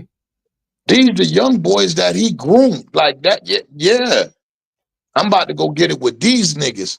And the nigga, the Spaniard, y'all say soft. Mm-hmm. And guess what? And then I got this young bull. You niggas lucky. Y'all lucky he don't love basketball, y'all. Y'all lucky that little nigga don't love basketball. But watch what I do with him. Y'all see my man, my little brother Lamar, yeah, he's smoking crack. Them Kardashians fucked him up.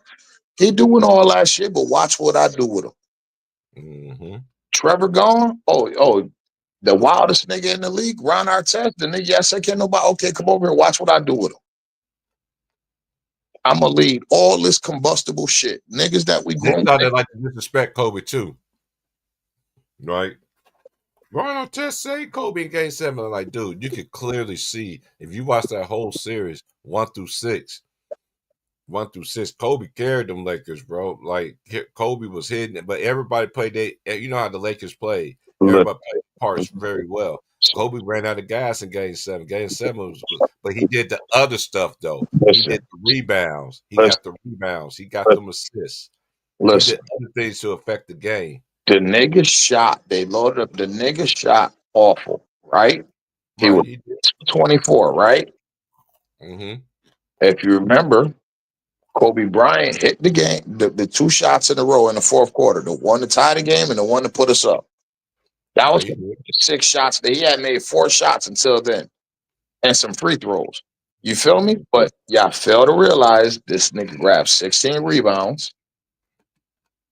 This nigga dished out 8 assists,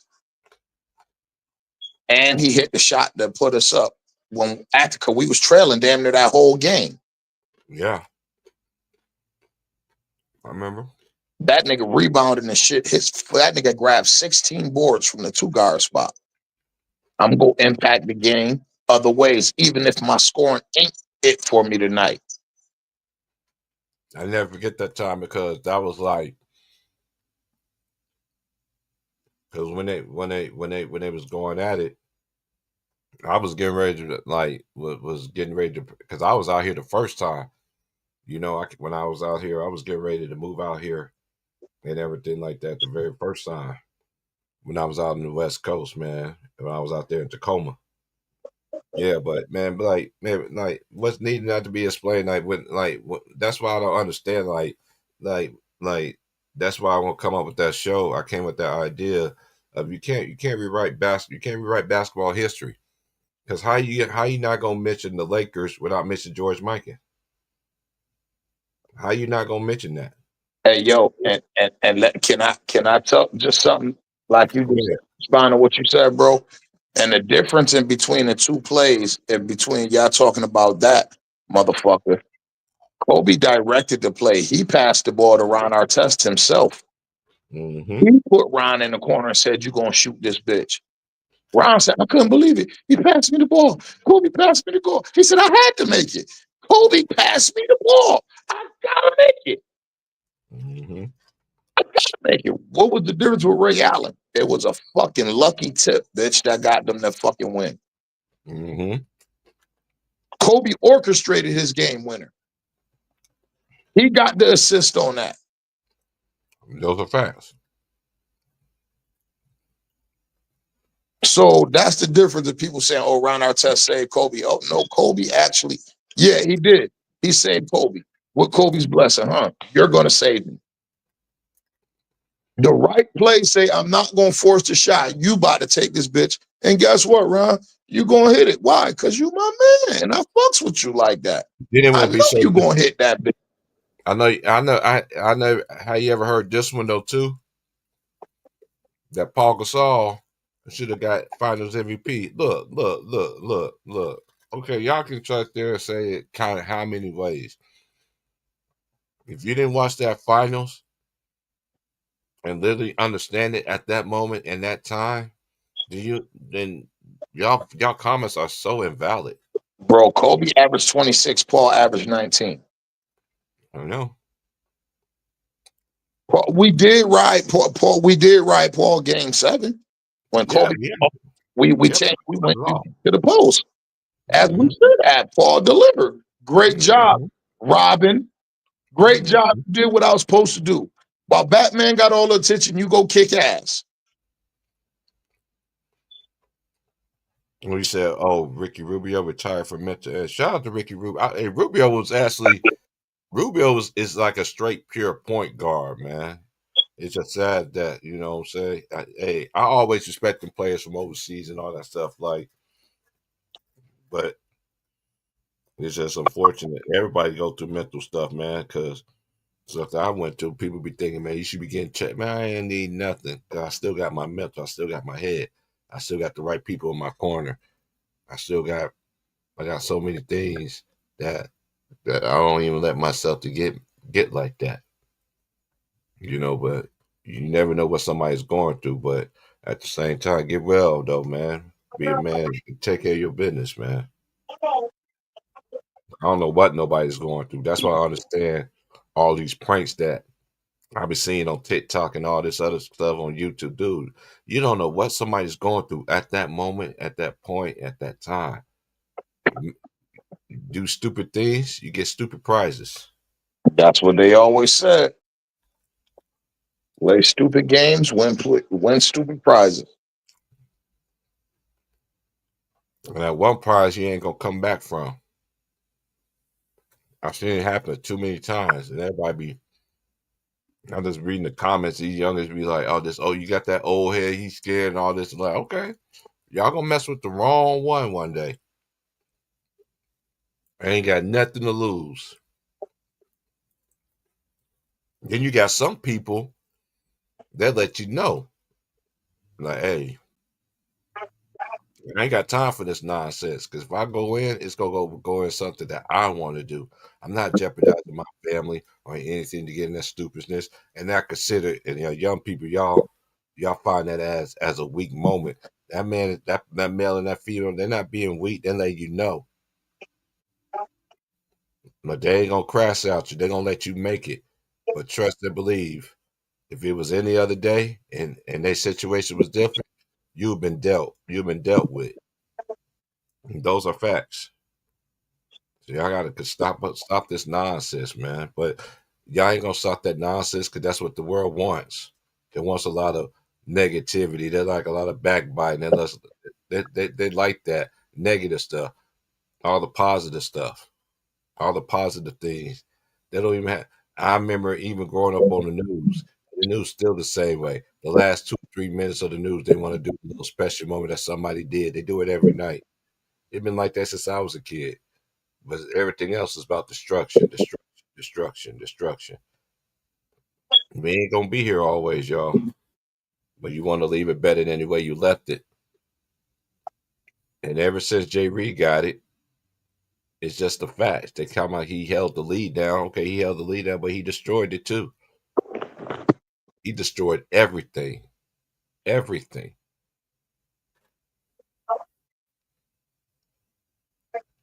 But you can't hide your hand. You can't hide your hand and tuck your tail when it's convenient. I'm sorry. I'm sorry. Cottage, I ain't even see your question, man. I'm sorry, bro. Well, go ahead, T Price. I'll answer when T Price done, Cottage. I'm done. He says James Harden overrated. No. He asked me, Ron Time, who's the better NBA coach, Rick Adelman or Don Nelson? Probably Donnie. Okay? Let me I read mean, this comment. I mean, Rick Adelman. I mean, he did have them Sacramento Kings on fire, but that's a good question. I don't think you can go wrong either way. But from the stories I hear, like the folks love Don Nelson, Mm-hmm. and he actually invented that 7 seconds or less shit with Run TMC. Yeah. That same thing D'Antoni had in Phoenix going, that was Golden State back in the 80s with Tim Hardaway, Mitch Richmond, and Chris Mullin. And that's another brother who don't get his fair share. Yes. Mully was a beast, bro. Chris Mullin was that fucking dude, Joe. Man, Mully played in this league. He had a 3-point record. Like, it's like I always say, Ron Time.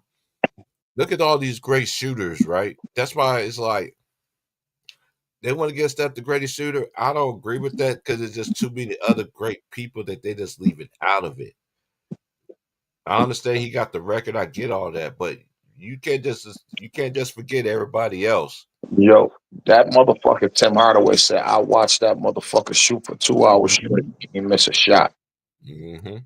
He said for 2 fucking hours straight, and he didn't miss a fucking shot. Mm-hmm. Y'all might not believe it, but I'm telling you, it happened. Mm-hmm.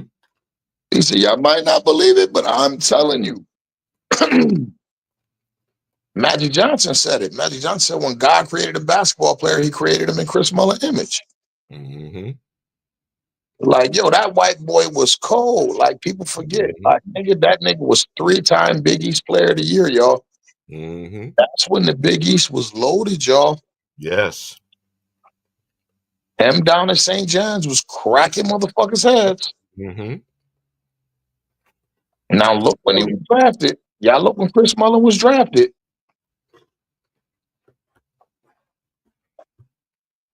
They could shoot that thing, could post, could do anything. Okay, man, he shoot that thing cold, left-handed. Mm-hmm. And that's what made him hard to guard because he was a southpaw. Mm-hmm. Growing up playing in the city. From New York. Hear it all in his voice when he talked.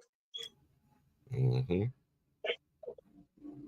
Yeah, the last video I watched them did was during All-Star weekend when they had the 3-point contest with all the legends. It was Baron Davis, and it was Chris Mullin, Tim Hardaway, and Mitch Richmond. And you know Mully ended up winning that thing.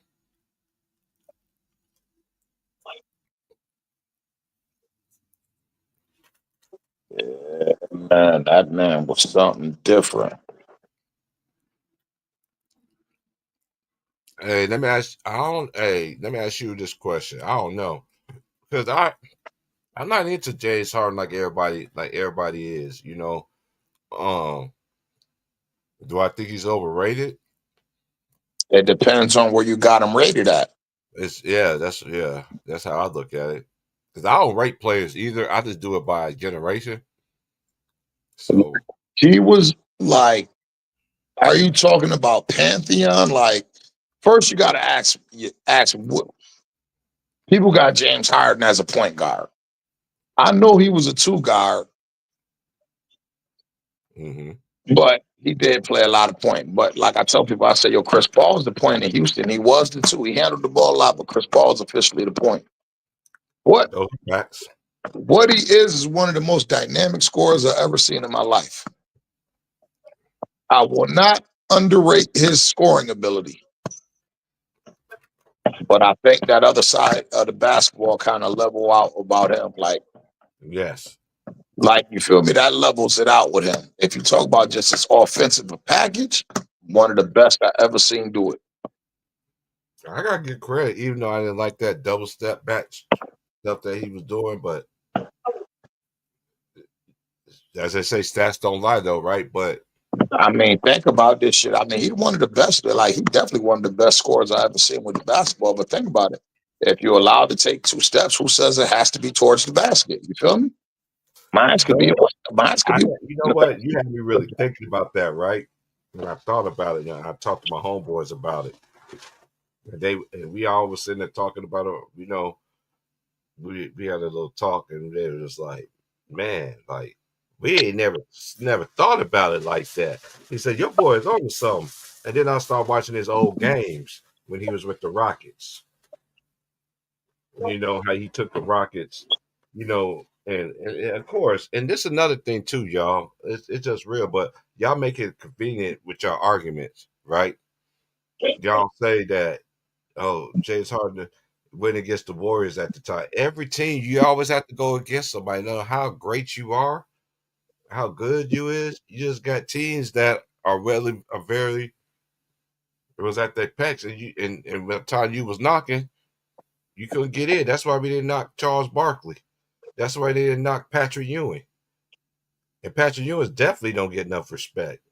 And I tell people that about Charles Barkley. I said, yo, you know when Charles Barkley went to the finals? Right. Said, you know he actually outplayed Jordan in the finals? And he did. I was like he actually outplayed Jordan. It's just that his team just Just they came didn't. a little short. His teammates came up a little short. And I'm like, yo, he didn't have a Scottie Pippen over there in Phoenix. You got a young Richard Dumas. He had Kevin Johnson. Yep. And he had Marley. yeah, Dan Dunn used to shoot. That was the first dude I seen shoot from half court. Was it Yeah. what was my man? Was it Oliver Miller? Yeah, he just passed. Rest in peace, Oliver Miller. Yep. Like that, like he didn't have that second all-star. And like, I mean, if you want to call Kevin Johnson that, but he didn't have he didn't have that Robin.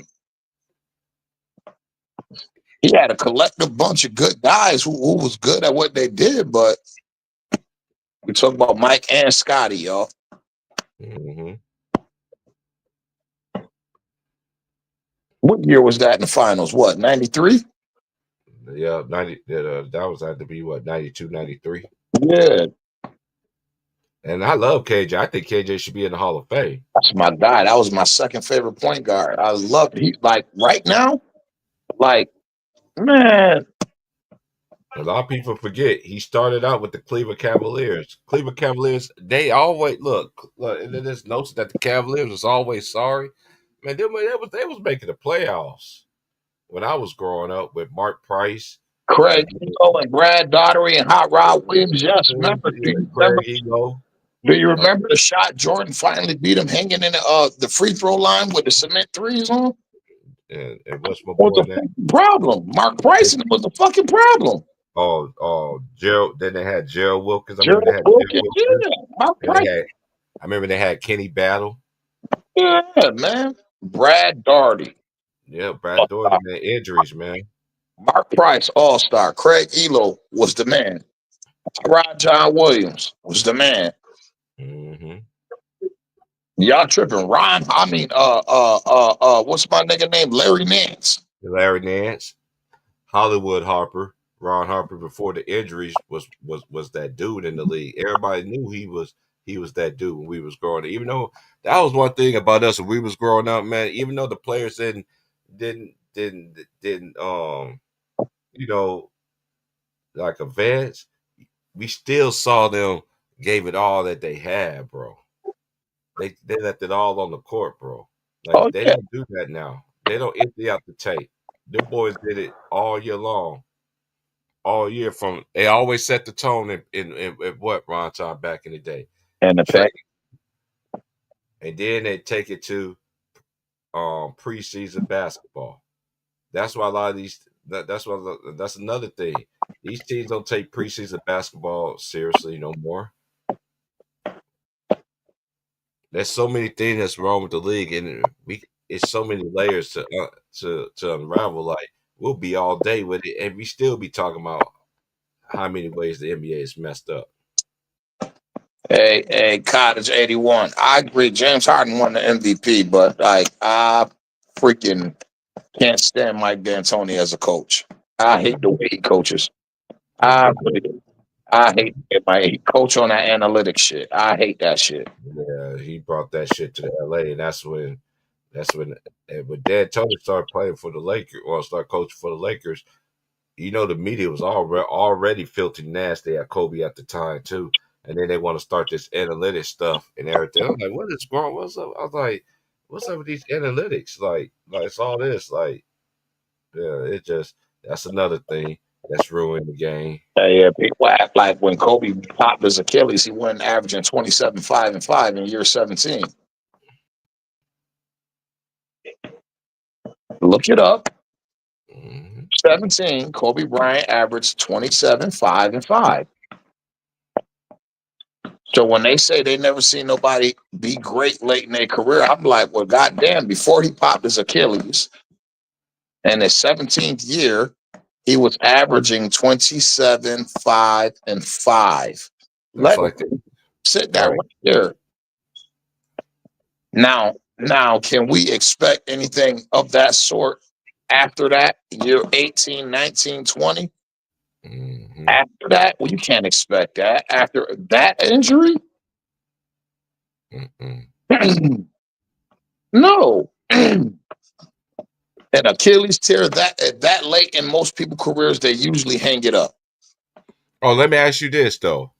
We're gonna switch. We talk about a lot of stuff. We always end up going back and forth anyway.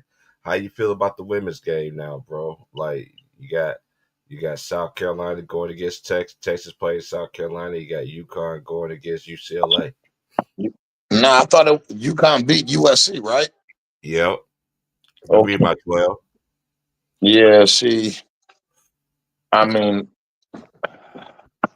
I know everybody predicted UConn, but UCLA, man, they I, they're I juggernaut like too. Paige Becker. Like, they just got, I mean, it's not their fault, but I don't think they beat USC with a healthy Juju. You feel me? So like it kind of fucked up my parlay because I had USC and South Carolina going to the I champion. did too. I did too. You feel me? So I'm kind of bitter, but they stand I a did. chance with UCLA. Paige Becker tough. Shout out to Paige Becker. Yo, she dope. She Yeah, dope. she's buckets, man. But you know how these these new fans are right now because I've been talking about it. And you know what? Stop taking. I see what y'all be trying to do, but I ain't gonna go there. Look. This ain't no competition, man. I always shout out the girls, man. This ain't no competition. I'm not trying to be like none of these other cats, bro. If one of the homies is doing women's basketball, that's fine. Salute to them. They always want to make a dividing card. You got to pick and choose a side and all that stuff. But I'm telling you, man, I know these women just like I know these men. This ain't no competition. That's going to be a good game because UCLA, they got a huge front court. Yes, and I know Sarah Strong is that girl, but did they see Lauren Betts? Lauren Betts, she ain't no joke, bro. So And that's one thing about UCLA, and this is the first time UCLA made it in their program history to the women's Final Four. But one thing I could say, the Achilles heel for UCLA over the years is they couldn't be able to pass to Lauren Betts. Now they able to initiate her in the offense. I remember in South Carolina, I did that. I think that was on the girl game I did this year when they was playing at UCLA early Saturday on a Saturday morning. It played. The game came on 11 o'clock out here in the West, and I said it from the tip off. I think UCLA jumped up like 9-0, 11-0, something like that. I was like, these girls ain't come ready to play, man. And UCLA just had their way with them that game, but I still think South Carolina gonna win that chip, bro. Because this is why I say this is to me why, bro. This is me why I'm saying it. You know, we watch college basketball. We disagree. We're fine. It ain't no bit. It's all good. This is why I think South Carolina gonna win it. Number one, they're the defending champion. That's getting no respect from the media. They talking about Page and UConn. With all due respect, Buckner's now healthy. I said it, after the second time around, after the second year after your Achilles, and when you're young like that, you get back to who you are. She's back to who she is.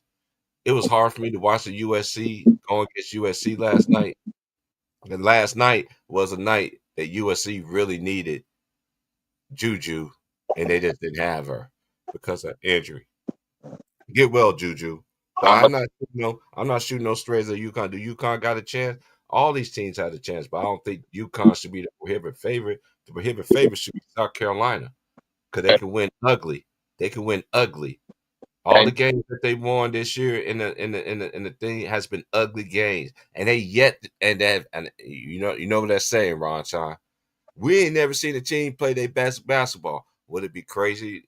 Don't be surprised if y'all see it in the thing, even if they want to muck the game ugly. I still got confidence in South Carolina because they've been winning like this. This is a different South Carolina team, y'all. Y'all need to start comparing these teams to other South Carolina teams. This South Carolina team is different. Hey, yo, they different. me T Price.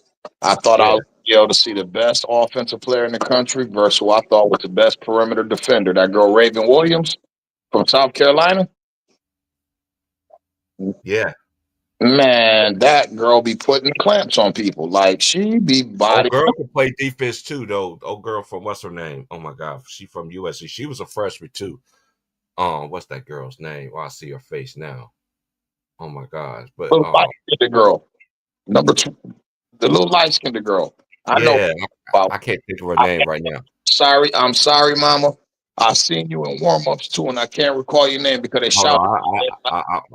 They said she was gonna have to step up, and they said she was a freshman, and she was a highly touted freshman, though. So and I know exactly who you're talking about. What is that girl's name? Get the young lady. I can't remember her name, and when I get your name, Mama, I swear to God, I'm gonna shout you out. Hold on, I'm about to do it right now. And I know you're gonna have a bright future. That game last night, even though my boys was like, man, we thought South Carolina was going, because after the first quarter, I was just like, when it was just like, because Lemon Pepper Lou messaged me last night. He was like, man, they just rushing shots. They doing this, they doing that. And everybody was doing way too much, I think, at that time. You know what I mean? But, hey, I get credit. UConn got it. You know what I'm saying? So, they're vets. Y'all was one of the best 8 teams in the country without y'all best player. Mm-hmm. Like, yeah, we all right. We all right, USC, and I'm a Tennessee fan, but I'm a Juju fan. I like Juju. I like Juju, man. Juju on the fucking beat. Get well, Juju. Juju on the fucking beat. What's that girl's name? The name's coming to the tip of my tongue. It's about to come up with it, man. I'm about to look it up right now. I'm I trying like to her. remember. I like her the way I like the Rebecca Lobo, the way I like the Shamika Holslaw, the way I love Right, Parker, the way I loved what's my girl from UConn, Diana Taurasi, Rossi. my girl Maya Moore, like all these girls, like I got a chance to watch play, and it's like, yo, they fire. You feel me? Juju, right there. She in the upper echelon. She done made it to that room because that girl game is crazy, yo. Oh, That that's her name. I knew her name was Kennedy something. Kennedy Kennedy, Smith. Kennedy Smith. That's it. Shout out Kennedy. Shout Yeah. out Kennedy. And then when I was watching the game last night, Ron Time too, I was What like, number she wear? 14? huh? What She wore number? number 11. She wore 11. number That's what it 11. was. Okay. And I know Kiki Ifra, I know she struggled last night for the floor. She had a good first quarter, but they was able to zone in on her and everything like that. But even though they in defeat, you could see how well a complete team that USC was. I watched the whole game. Even though they lost, you can still see the roster. And then they're gonna even get even better next year, because one thing about basketball. You know what I'm saying? They reloaded. They lost 78-64. They lost by 14 last night. Marshall led the team with 23 points, 15 rebounds. But creating for others and everything like that, that's what they missed last night. They would have had that in Juju last night, but we know injuries are part of the game. We ain't making excuses. Congratulations to UConn, but I just don't think they should be the favorite. That's all. That's the right I got.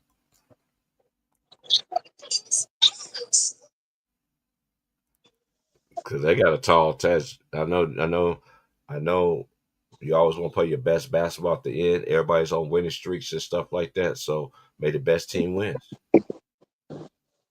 But again, I still think South Carolina should be the favorite. That's just my opinion. But they want to push narratives and all this other stuff. But hey, no matter what. But we already know.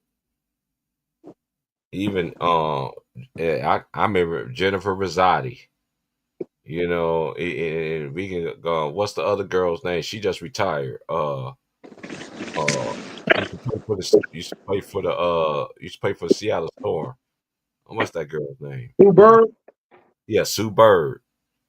Man, it's just a long list of Huskies, man. Like, and even in the men, it is like, it's just like I'm a Kansas fan, and I do like these. There's other, there's colleges that I don't like, but I do respect. I respect all the players that came from the different ones because I won't be able to watch them if they didn't go to these schools.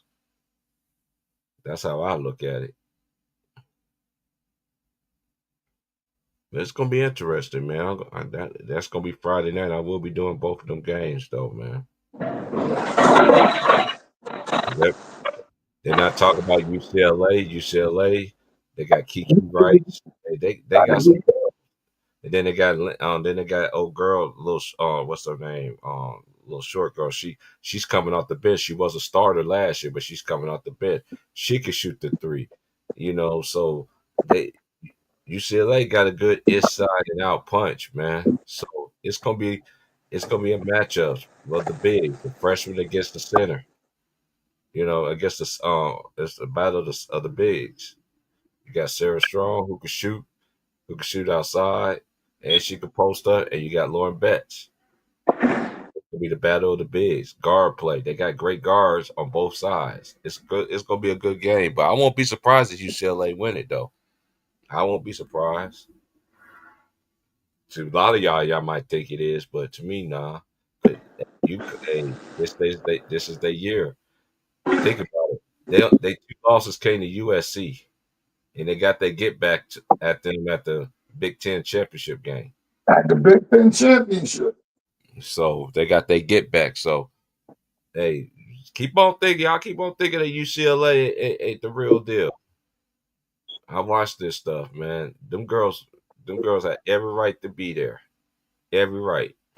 And they're the number one overall number one seed. And they beat South Carolina. And they beat South Carolina. Ain't getting no kind of respect, bro. Ain't getting nothing. That's why I understand people like UConn. Like, dude, UConn? Like, come on, man. Like, y'all gotta. I know Gino. We know UConn always make it. We know UConn they did it 14 years in a row.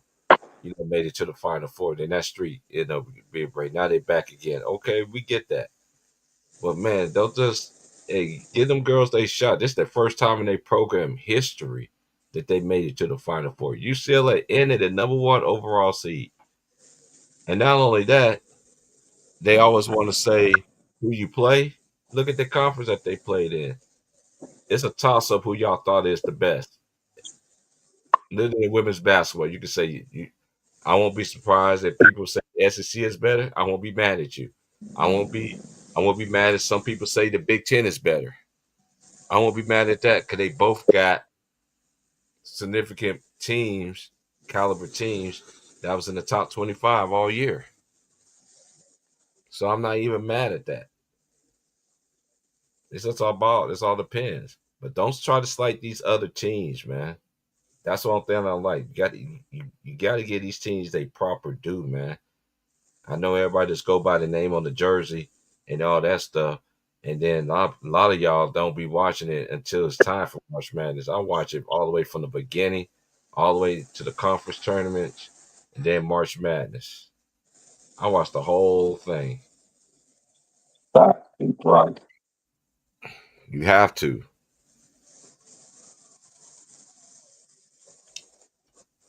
Yeah, I'm gonna watch the McDonald's All American game tonight.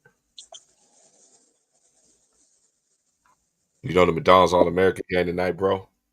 Of course. Yeah, I'm gonna watch it tonight. I need to see Little Gil. I need to see Elijah Arenas. And I want to see why Cayenne Anthony wasn't an All-American. They said because he didn't play, and what I've been gathering and me doing my info is that he wasn't eligible because of games. Like he didn't play enough games to be allegedly to be in there, but he was still New York, state of New York, player of the year. Mr. Basketball Player of the Year, really? That's great. Yeah, you know how it is. They pick and choose. I felt and then again, you already know McDonald's All American. You always gonna have a couple of people that's obvious should have made it. But again, that just makes him want to go to Syracuse, and I know how his dad be hands on with him, want him to earn it the right way and everything like that. So, we're gonna see. I think he's gonna have a good. I think he's gonna have a good college career. It's hard to step into the shoes of your father. You know what I'm saying? But he know what he's heading for. He's 6'7" and can do everything. Yes. Oh, he's 6'7" now.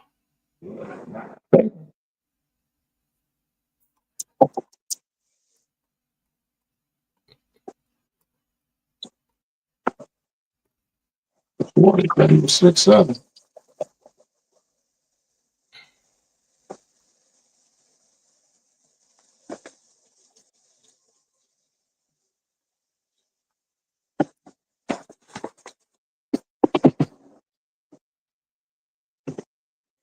They listed him at 6'5".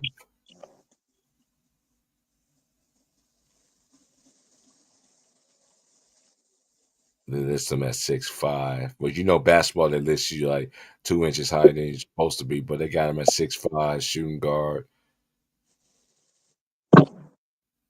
Born in Denver, Colorado. Long Island Lutheran High School, Brookville, New York, Christ the King Regional High School, Middle Village, Queens, New York.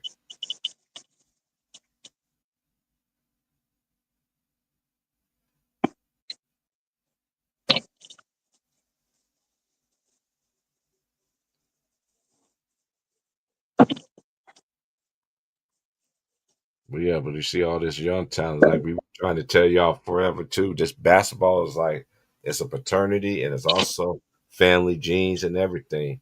But look at all these players. Shout out to Jace Richardson, man. Jace Richardson balled out this year for Michigan State, and shout out to Peja Stojakovic's son was balling this year.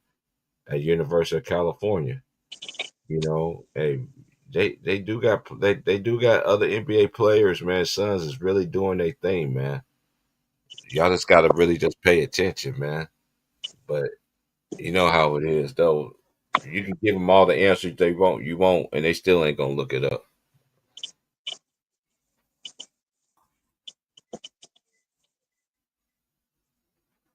Let me see what time the McDonald's All America come on, because I have an appointment I gotta go to.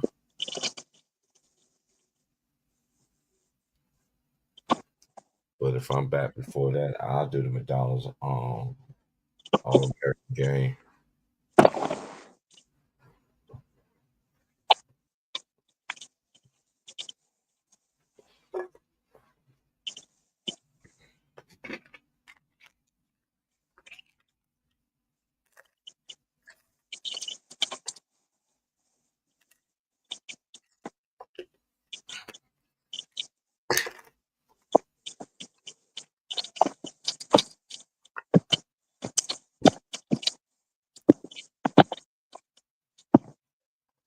Oh yeah, bro. Oh yeah, I said something about that tennis. We were talking about tennis earlier. Let me look up the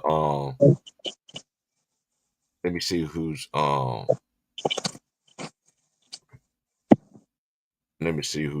what's the next event it's going to be.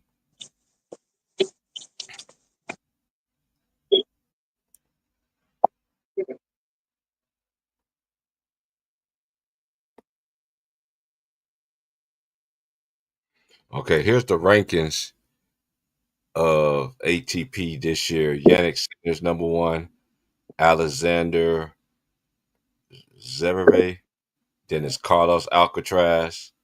He's cold. Then you got Taylor Fritz. 5 is Novak Jokic. The first person I heard called the Joker. Then you got Casper Rudd. Then you got Jack Draper. Then you got Stefanos Tsitsipas. Then you got Andrea Robele. Then you got Alex de Minaur, Danelli Medvedev. Then you got Holger Run. Then you got Americans Tommy Paul, American Ben Shelton. Then you got Arthur Phillips, Lorenzo Mustelli, Francis Tiafoe. He's 17, American. 18 is Grigor Dimitrov. Dimitrov. And then you got Felix Agar, Alice Alicimi. Then you got Hugo Humbert at number 20. 'Cause a lot of people don't know how the rankings go. They rank you from 1 all the way to 150 in tennis. Oh yeah, and for the girls, you got Arena Sabalenka. She's 26. You got Iga Swiatek. She's 23. Coco Golf 21. Jessica Pugela 31. She's fourth. She got so number 3 and number 4 are all Americans. Actually, top 3 of the top 5 players in the world right now, as of right now, all Americans at 3, 4, and 5. And you got Madison Keys. She's 30 years old. She's at 5. They got Jasmine Poloni. She's cold. She's 29. They got Maria and Andreevia. Yeah, she's 17. She's up and coming. But she's 17. She ranked number 7 as a 17-year-old, bro. She was number 6. She was number 6 in the last ranking. Then you got Zane Quinn. Then you got Paula Badosa, Elena Wabagina. Then you got American Ema Navarro. Then you got Daria Kostinka. Then you got Carolina Muchova. Then you got Diana Schneider. Then you got Barboa Kujakovia. Then you got Amanda Adamisanova. Then you got Beatrice Haddad Maya. Then you got Alina Slovena Silvatina. No, Civalina. Civalina, that's what it is. Then you got the Minas Masinova. Then you got Donna Veki at number 20. out of the women's. But the next, let me see what the next event. The next event should be March 28th to the 26th is the Baron Sarin and Company U.S. Men Court Championships. That's in Houston, Texas. And then, oh yeah, I forgot I got the tennis network. I gotta find my remote. I gotta find my remote. I forgot I do have the tennis on the Hulu Sports.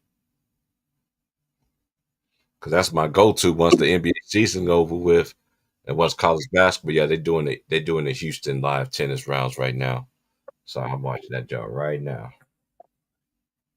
But yeah, I need to see what time the McDonald's All America game come on too.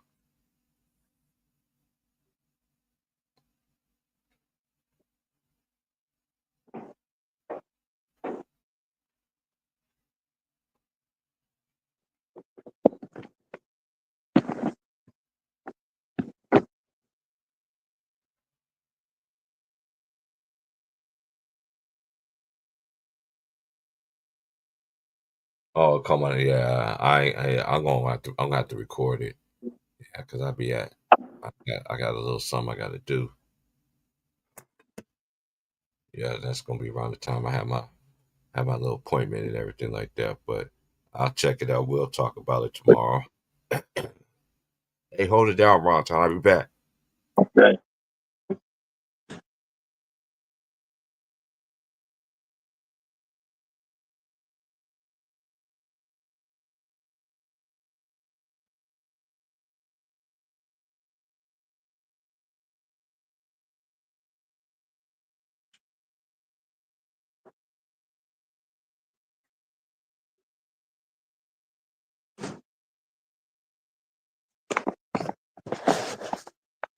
Yeah, Ronald McDonald All American game.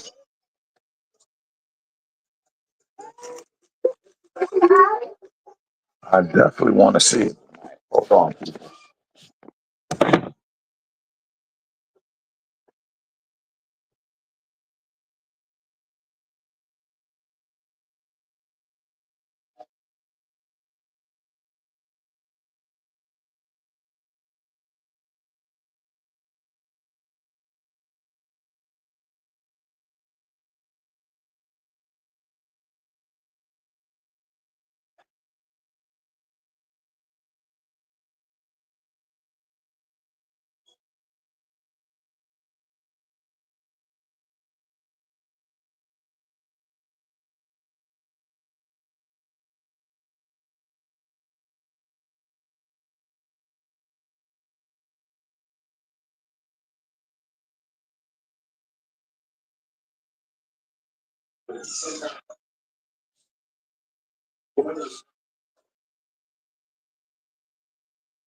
Okay.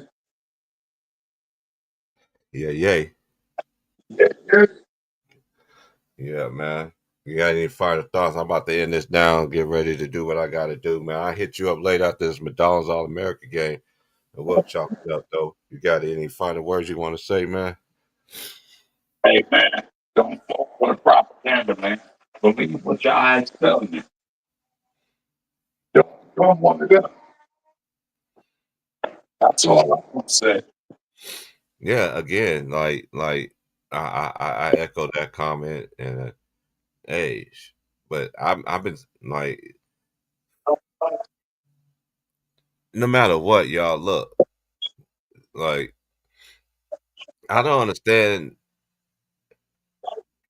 but we gonna break it down though because on Thursday, my dream is going to be you can't change NBA history, like you can't. We're gonna cover from everything. We're gonna cover everything that day. We're gonna talk about all the eras, everything. All of them, don't worry about it. Jerry West, Pistol Pete, Bill Yeah, Russell, all yeah. you dudes, Wilton still, we got y'all. Don't worry about it. You know what I'm saying? And that's gonna be on Thursday. That you can't. That's another thing that Ron Ty iterated too, and I iterated this plenty of times on Ticket Show, and I said it plenty of times on my platform. Like the two, like they always want to say that these players are so much bigger, stronger, faster. We ain't never seen like this before, but we have seen this before. But the thing is, we compared to then and now is that my key word is defense.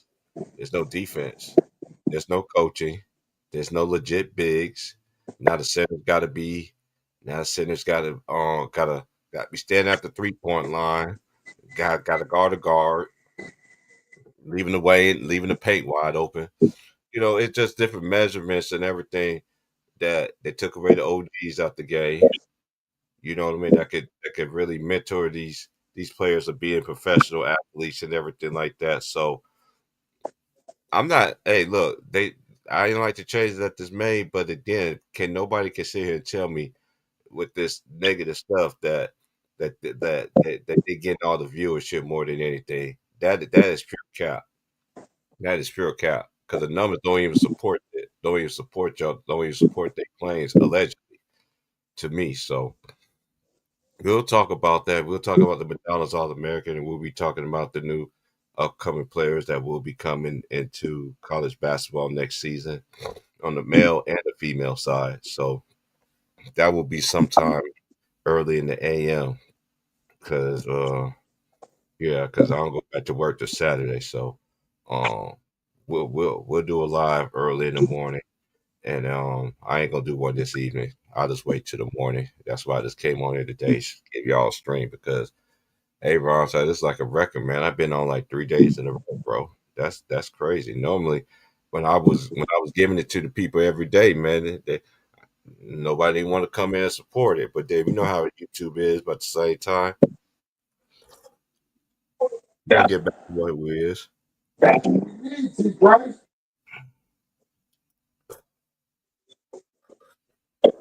We're gonna get back to it. So, Sorry, my man. That's just what we need, bro. We you need know, that. We gotta stay we gotta stay out here, man. We gotta keep this history going, man. Not just basketball, all sports. You feel me? Because yeah, this newer generation don't like to be educated. They prefer to dismiss history. You feel me? And let's go with what's going right now. I get it. You feel me? But ain't gonna stand on that though. no, they ain't gonna stand on it. They want to hide the head and tuck their tail. And then my last words is this, y'all. Hey, again, y'all want to talk about everybody's favorite, all the great ones that played the game, all they wrongdoing, all they police, all they legal troubles, whatever the case might be. Y'all want to sit there and slander all of that. But it's time for y'all favorite player to go to play the piper because the devil always comes and collect. You can believe that. Like, share, subscribe. I'll holler at y'all tomorrow. Hey, Ron, I'll holler at you later, my guy. He My was G. fucking me up. Oh, yeah, I already know, bro. I hit you up, bro. Shout out to Okay. everybody. Shout out to everybody. Oh, yeah, he said Ron Tide. He said Dwayne Wade or Durant. That's what Cottage said asked. That's hard because Dwayne Wade, I heard them talking about that on First Take this morning. They say they got Dwayne Wade number 3 shooting guard all time. This is the thing. It's like honestly, like it's so many great shooting guards that played this game. I mean, a lot of them. You know, so I don't get into ranking players, but in his era, Dwayne Wade was a beast. I ain't gonna lie. I saw him coming at Marquette. He ended up losing to Kansas that year. That was the year that the year of Melo in Syracuse. You know what I mean? So, hey, KD, that's a shooting guard, a small forward. I don't, and that's another thing too, where people always get it confused about. And I see this crazy thing, Ron. These dudes on TikTok is really crazy, right? This dude just think he's so much right. I ain't gonna shout him out because but he be doing the most the most disingenuous stuff when it comes to Kobe, especially Kobe Bryant. These new generations, y'all, man. Talking about no. But one day, your favorite player gonna have to get Kareem back in basketball. So everything that y'all been saying for all these years, y'all got to stand on that. And I'm out. Like, share, subscribe. I'll let you, bro. Yes, sir. Yes, sir. And shout out to everybody once again. You want to donate to the Old Head Podcast? I did pin in the chat. If not, I ain't worried about it. The show going on anyway, with or without you. Peace.